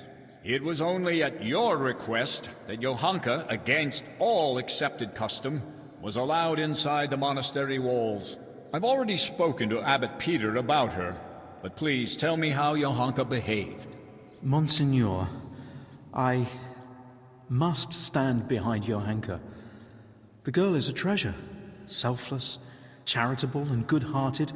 She helped more people here than anyone else. I have never seen her do anything that would contradict the behavior of a good Christian. She never discussed questions of faith with me. She was always focused only on her work, which she carried out impeccably. And afterwards, when she began making claims of Marian apparitions? Yes. That's quite an extraordinary thing. The things she preached couldn't have come from any of the brothers, or from books, because she can't read. Therefore, I believe the Blessed Virgin really spoke to her. Nonsense. She made the whole thing up. Or someone did prompt her. You're very keen to defend her, brother. It makes me wonder whether she didn't get her wisdom from you. I already said she got none of it from me, and I would never lie before Almighty God. But it seems to me it's the inadequate education of the good parish priest here that's behind his flimsy litany. What? Am I to be criticized by someone who's more a gardener than a scholar? Father Fabian, let Nicodemus speak. And you, Nicodemus, stick to the point, if you please. Certainly, Monsignor. Please allow this humble gardener to put the good priest right, because he evidently knows nothing of the fact that other women before Johanka had similar experiences. Blessed Hildegard of Bingen also had similar visions. And what about St. Bridget, or Elizabeth of Schurnau, or Catherine of Siena? Like them, Johanka here only humbly spreads the message of Our Lady. She does not present herself as an intermediary of divine mercy. Please do not condemn Johanka, Bishop Yaroslav. In my judgment, her visions are genuine and her words sincere. Thank you, Nicodemus. Your plea is very bold. But what you say about Hildegard and the others is true. You can rest assured I will consider your words very carefully. Fabian, have you had trouble with heretics before, or had any suspicions of heresy here? Not much, Monsignor. Now and then there have been traveling preachers and various charlatans here and there. Although, I did recently get reports that there were members of the Waldensian sect hiding in the province. Yes, I know of that. Henry here was helping the vicar to track them down. Unfortunately, though, they managed to flee. Thank you, Father Fabian. That's all. I'm glad to have been of service, Monsignor. I thank you also, Brother Nicodemus. You too may stand down. Call Hoshek, bailiff of Sasau.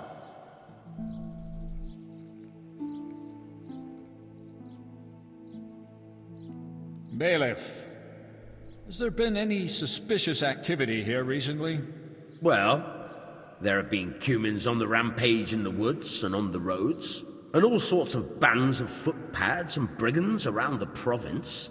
But otherwise, it's all been peaceful and quiet here, Monsignor.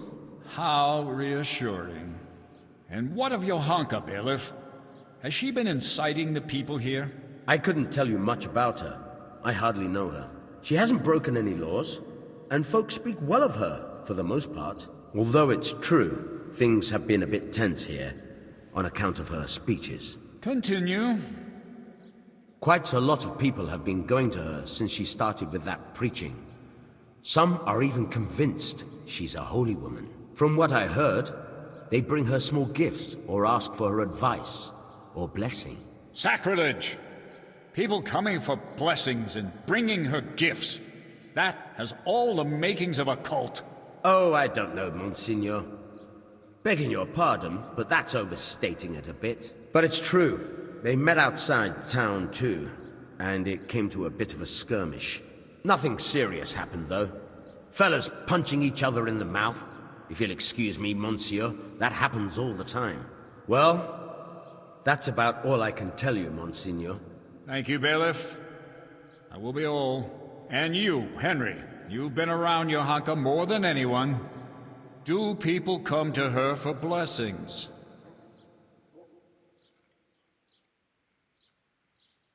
I don't know anything about that. But when someone comes to her, she tries to help them, like a good Christian. Henry, I'm sure you're aware that to lie here is a mortal sin and a crime. I do. And I'm not lying. All right. Anything else?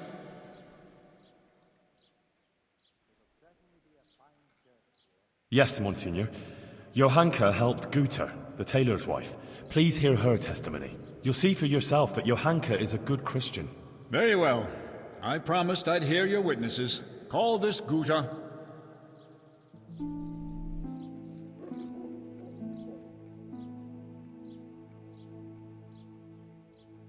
Guta, you witnessed Johanka's first sermon. What did she speak of? About how we should be virtuous and not sinful. And then you went to see Johanka, didn't you? I did, Monsignor. I wanted to ask her for help, and she did. I was praying for my husband for a long time and begging God to help him. And I believe my prayers were answered, and he sent Johanka to us. And there were others who came to her seeking help? Yes, Monsignor. There were. And that shrine, and the gifts.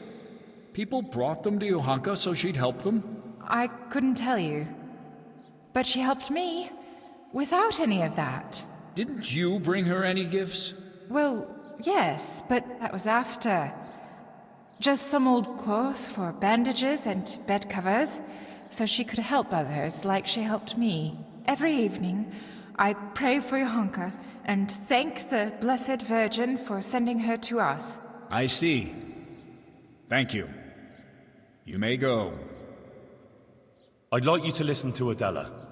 She amended her life and doesn't live in sin anymore, all because of Johanka. Johanka helped people selflessly, not for any benefit, and Adela can testify to that. All right. Bring this Adela.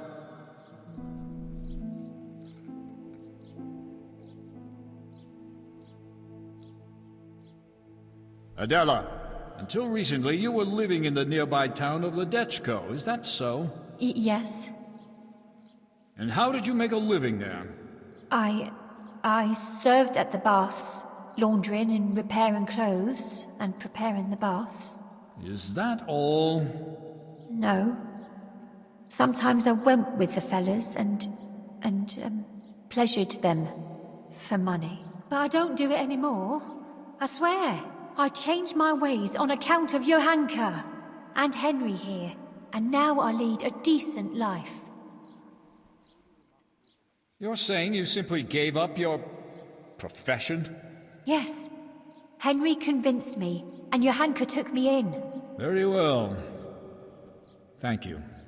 And since you left Ledechko, have you sinned with anyone? Well, it was only the one time, monsieur. And with whom did you sin? With Henry. Well. So Henry leads loose women to the path of righteousness, only to drag them back into sin again. It wasn't quite like... Quiet! Adela, answer me one more question. You're living with Johanka now, yes? Tell me what she says to the people who come to her. Well, they come with all sorts of problems. Some want just advice. Some want her maybe to bless them or talk to Our Lady for them. They believe she's a holy woman. So, Johanka accepts gifts from these people and then gives them her blessing? No, it's not like that. Johanka doesn't bless anyone. And she doesn't want any gifts from anyone either. Folk just bring them. The things they bring, she gives them out to the sick and wounded. She doesn't keep anything, I swear. You swear? Yes, I swear to it all, Monsignor. I'd never lie to you. All right. You may go. Now I wish to question Katra, the swordsmith's wife. Bring her here.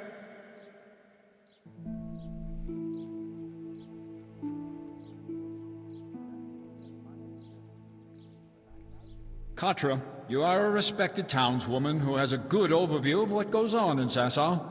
As you told me earlier, will you tell me now what you know of Johanka and her deeds? Yes, I'll tell you everything, Monsignor. Johanka has been putting ideas into people's heads and causing chaos. What right has she to preach to us? A simple girl like that. As if we were bad people here, and she herself is a sinner.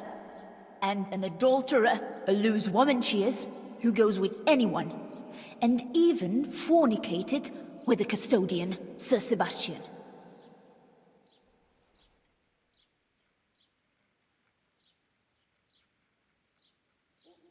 Forgive me, Monsignor, but Katra isn't telling the whole truth. What do you mean, Henry?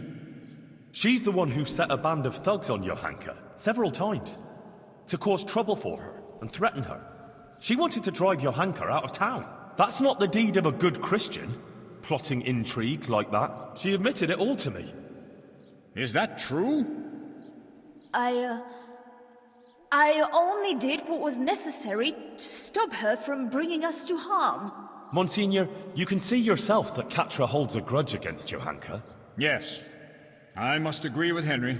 In view of your apparent antagonism towards Johanka, whatever the reasons for it, I cannot allow you to influence these proceedings. You should have reported your concerns to Father Fabian instead of acting willfully as you did. But she's bringing us nothing but trouble.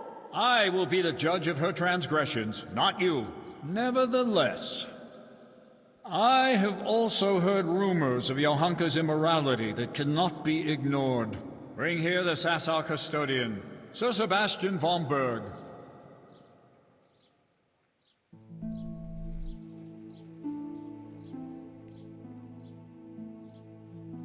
Sir Sebastian, my apologies for raising the matter, but doubts have been cast on your virtue.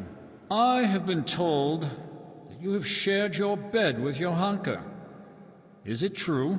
Monsignor, with respect, this is surely some mistake. Johanka is not a bad girl, and by no means a heretic. Noted. Now please answer my question. Did you share your bed with Johanka or not? Yes, but she's not... Silence! So, Johanka not only incites rebellion against the nobles, but also seduces them into sin and immorality.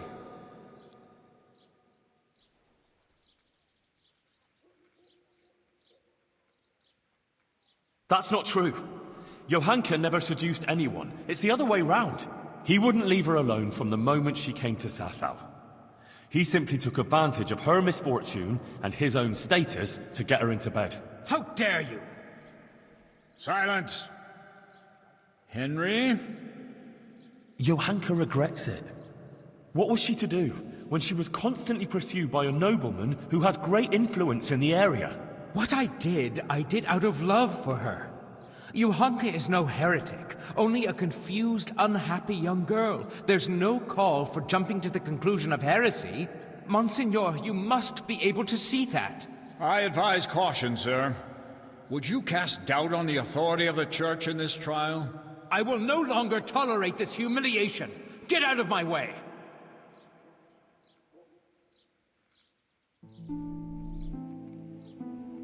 Henry?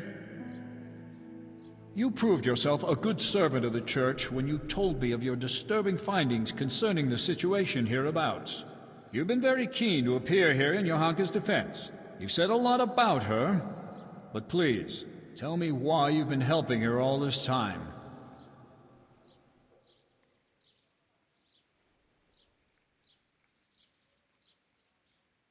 Monsignor, she's my friend. After the terrible things that happened in Scallis, neither of us has many dear ones left. It seemed only right to me to help her. You seem like a compassionate man. It certainly says something about Johanka, that someone like you stands up for her. That will be all, Henry. Monsignor, please permit me to say one more thing. I heard some wise words at a sermon in Scallis, and I think I should share them here. It's our Christian duty to fight against sin. But we must love the sinner. So I beg you, Monsignor, be lenient to Johanka. You're right, Henry. Those are wise words. Nothing remains but to question Johanka herself. Johanka of Skalitz, you've heard the accusations brought against you, and we have also heard several testimonies. I already questioned you earlier. Johanka, do you wish to revise the answers you gave earlier, or do you stand by what you said? I stand by everything I told you. So be it. I expressly forbade you to continue preaching, and you promised not to do so. You defied my instruction and broke your promise. Why? Forgive me, Monsignor. But I could do nothing else. Our Lady asked me to do it, and I couldn't refuse her. She did visit me. But now I admit that I might have been wrong about some things.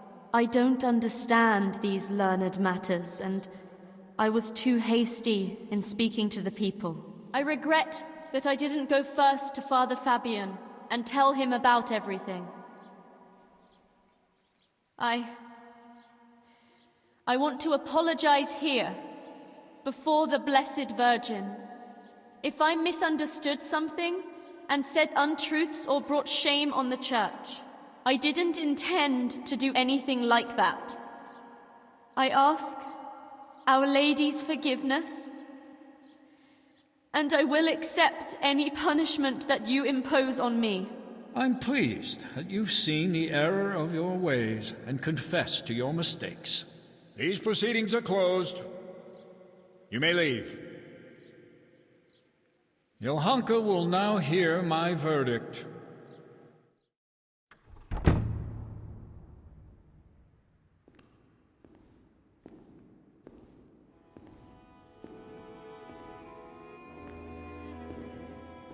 Johanka, are you aware you're facing very grave accusations? Yes, Monsignor. I am. You stand accused of preaching from ignorance and leading the people away from the protective embrace of Holy Mother Church. If you do not recant, you will suffer grave consequences. Pride and ignorance clouded her reason. Child, it would distress me greatly to have to pronounce a verdict of condemnation.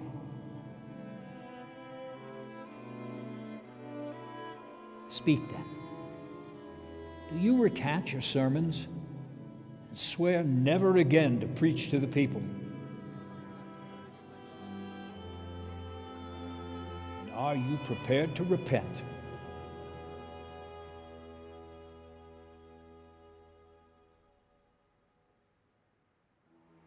As God is my witness, I did all this with good intentions. And I sincerely repent of my sins of conceit. I confess that I was led by my pride to believe the Virgin Mary chose me to put the world to rights.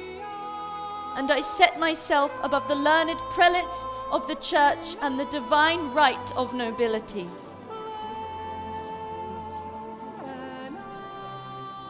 I I repent my sins of pride and ask forgiveness. I will do as you command, Father. Johanka has confessed her guilt, and from this day forward shall be a good and humble Christian again. She shall no longer indulge in philosophizing, and shall, in her penitent's robe, go every day to pray at the Church of St. Martin.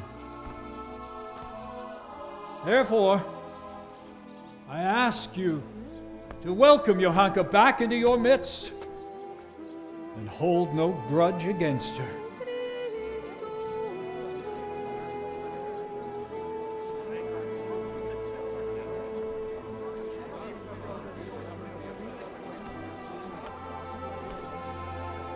If the Virgin Mary should happen to visit you again, tell Father Fabian he will send for me. All right? Yes, Signor. Very good.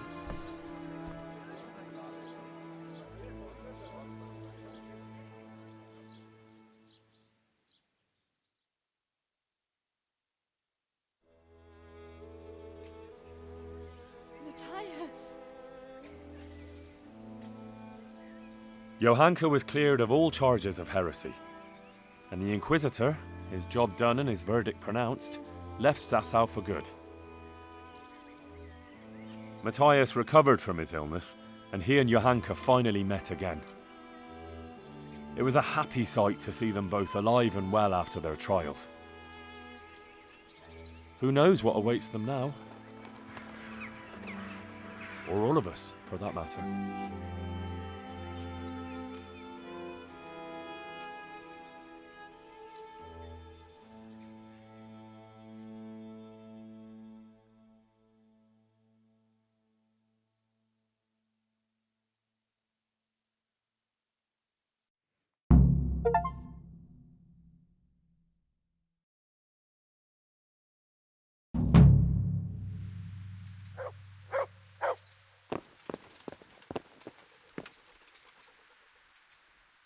Goodbye.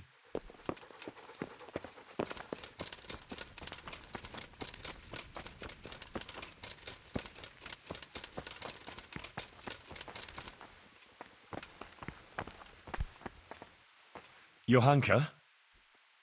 Henry, I'm still muddled from all that happened, but I want to thank you for standing by me. You've done more for me than anyone else I know. You don't have to thank me. I only did what I considered right. I'm still grateful, though. I'm in your debt. Goodbye. Henry! How's it going here? Good. Actually, better than before. Matthias is here with me. I go to St. Martin's Church often, and Father Fabian is strict with me, but he explains many things to me about God and faith, and he tests me to see if I understand correctly. Then he always leaves me alone to pray and do penance. And what about the Virgin Mary? Does she still visit you? No, not anymore. Not since the trial. Whatever anyone says, she did appear to me before. Just between the two of us. I think I did what she wanted of me anyway. Perhaps I was too hasty and committed the sin of pride and got confused about some things. But even so, after all, Matthias recovered, and that must mean something. I also think you spoke well, and you were right about some things, and I believe Our Lady did appear to you. Thank you. Let's talk no more about it. Only Our Lady herself knows what her intentions were, and that's how it should be. In church I always prayed to her for forgiveness. I hope she hears my prayers. And how is Matthias doing now? Good, I think. He's getting his strength back. How we're doing isn't for your ears, Henry. There's one thing I'm curious about. What did the Inquisitor say after we left? He spoke about God and the Blessed Virgin, but I'm not supposed to tell anyone. I probably shouldn't say anything, but I think, in the end, Even the bishop believed that Our Lady really did appear to me. What, the Inquisitor? But... Shh! I never said a word, all right? Ah, yeah, sure. I understand. Now, I need to rest a while. What will you do now? I have to stay in Sasau for some time, on account of Father Fabian. But the abbot wants me to leave the monastery as soon as possible. And then... I wish I knew. I'll have to talk to Matthias about it, but I don't want to trouble him with it now, after he came so close to dying. Take care.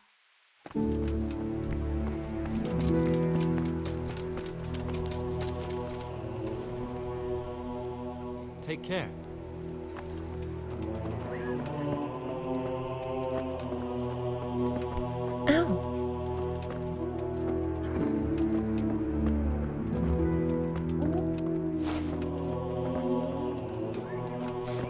Good health to you. Henry, I want to thank you for that generous donation to the infirmary. I'm glad you and Pavel didn't forget us. What do you need? Brother Nicodemus, I'd like to thank you for the wonderful testimony you gave. You're the one who deserves thanks, Henry. I feared the worst. And for all my prayers, I never even dared hope for such an outcome. I could hardly believe it at first. I was very fearful for Johanka. It didn't look good at all for her, facing such accusations. And you did an excellent job, Henry. It's largely due to you that everything turned out as it did. Thanks for defending her, Henry. There's few people who could have done it so well. Recently I found an interesting volume in the monastery library and made a copy from it in secret. It's just a few lines, but maybe you'll find it useful. Thanks.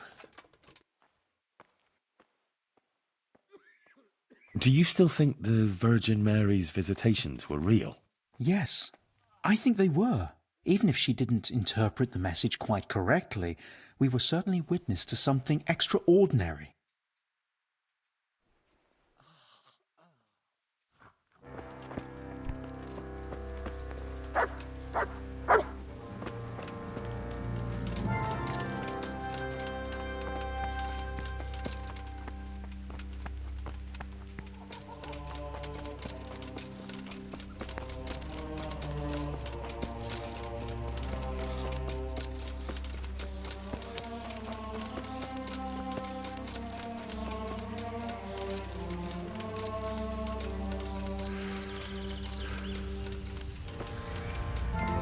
Welcome, Henry. How are you? Goodbye.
I'm at your service.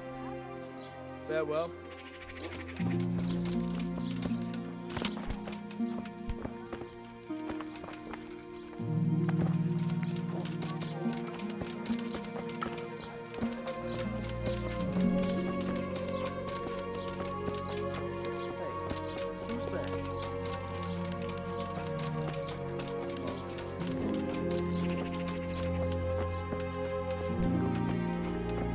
God be with you. God preserve you. Goodbye. How come you're wearing... Good luck. Take care.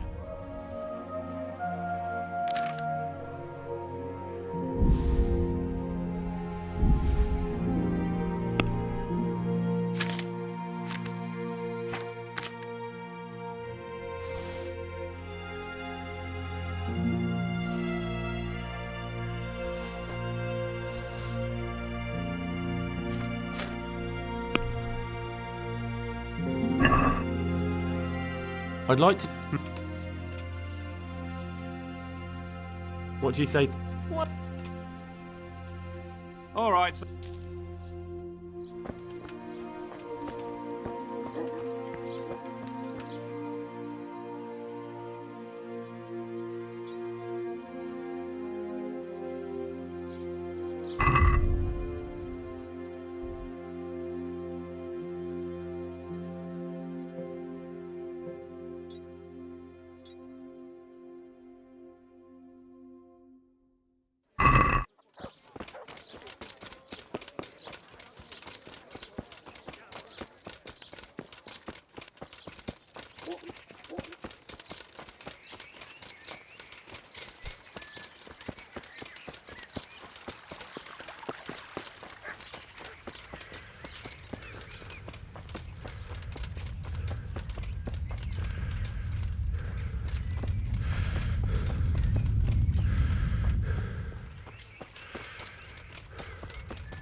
My humble... Take care.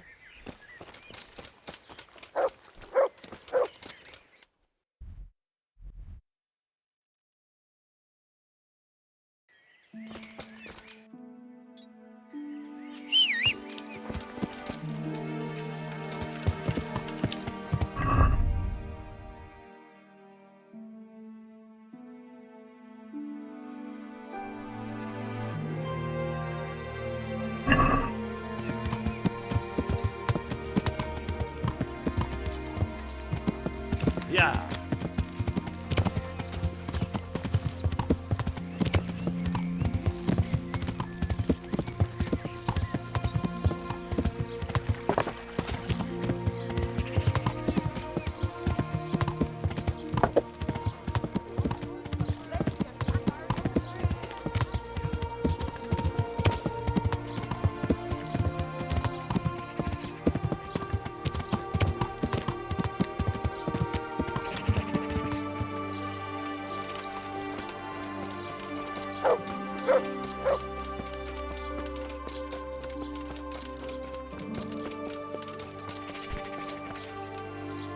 My humble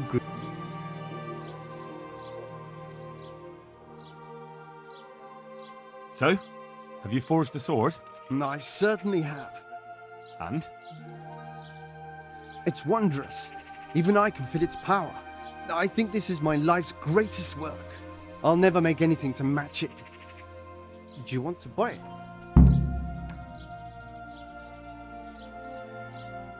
To buy?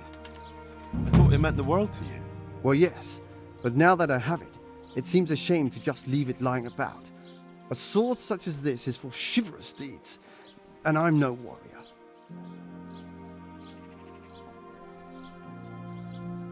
I need a skilled What? Give up my shop here to move? But you'll have a brand new workshop. You don't even have a shop. About that...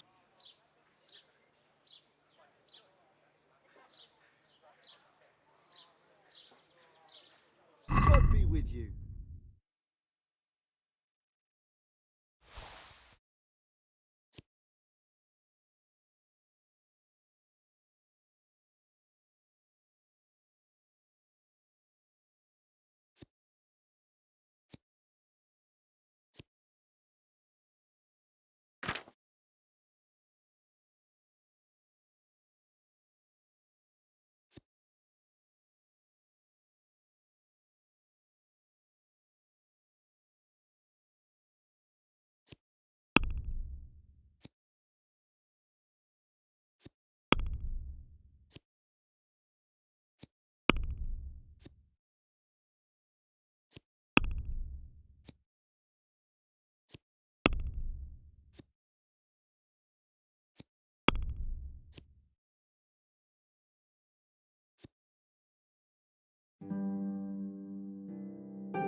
Let's talk. Is this enough? All right.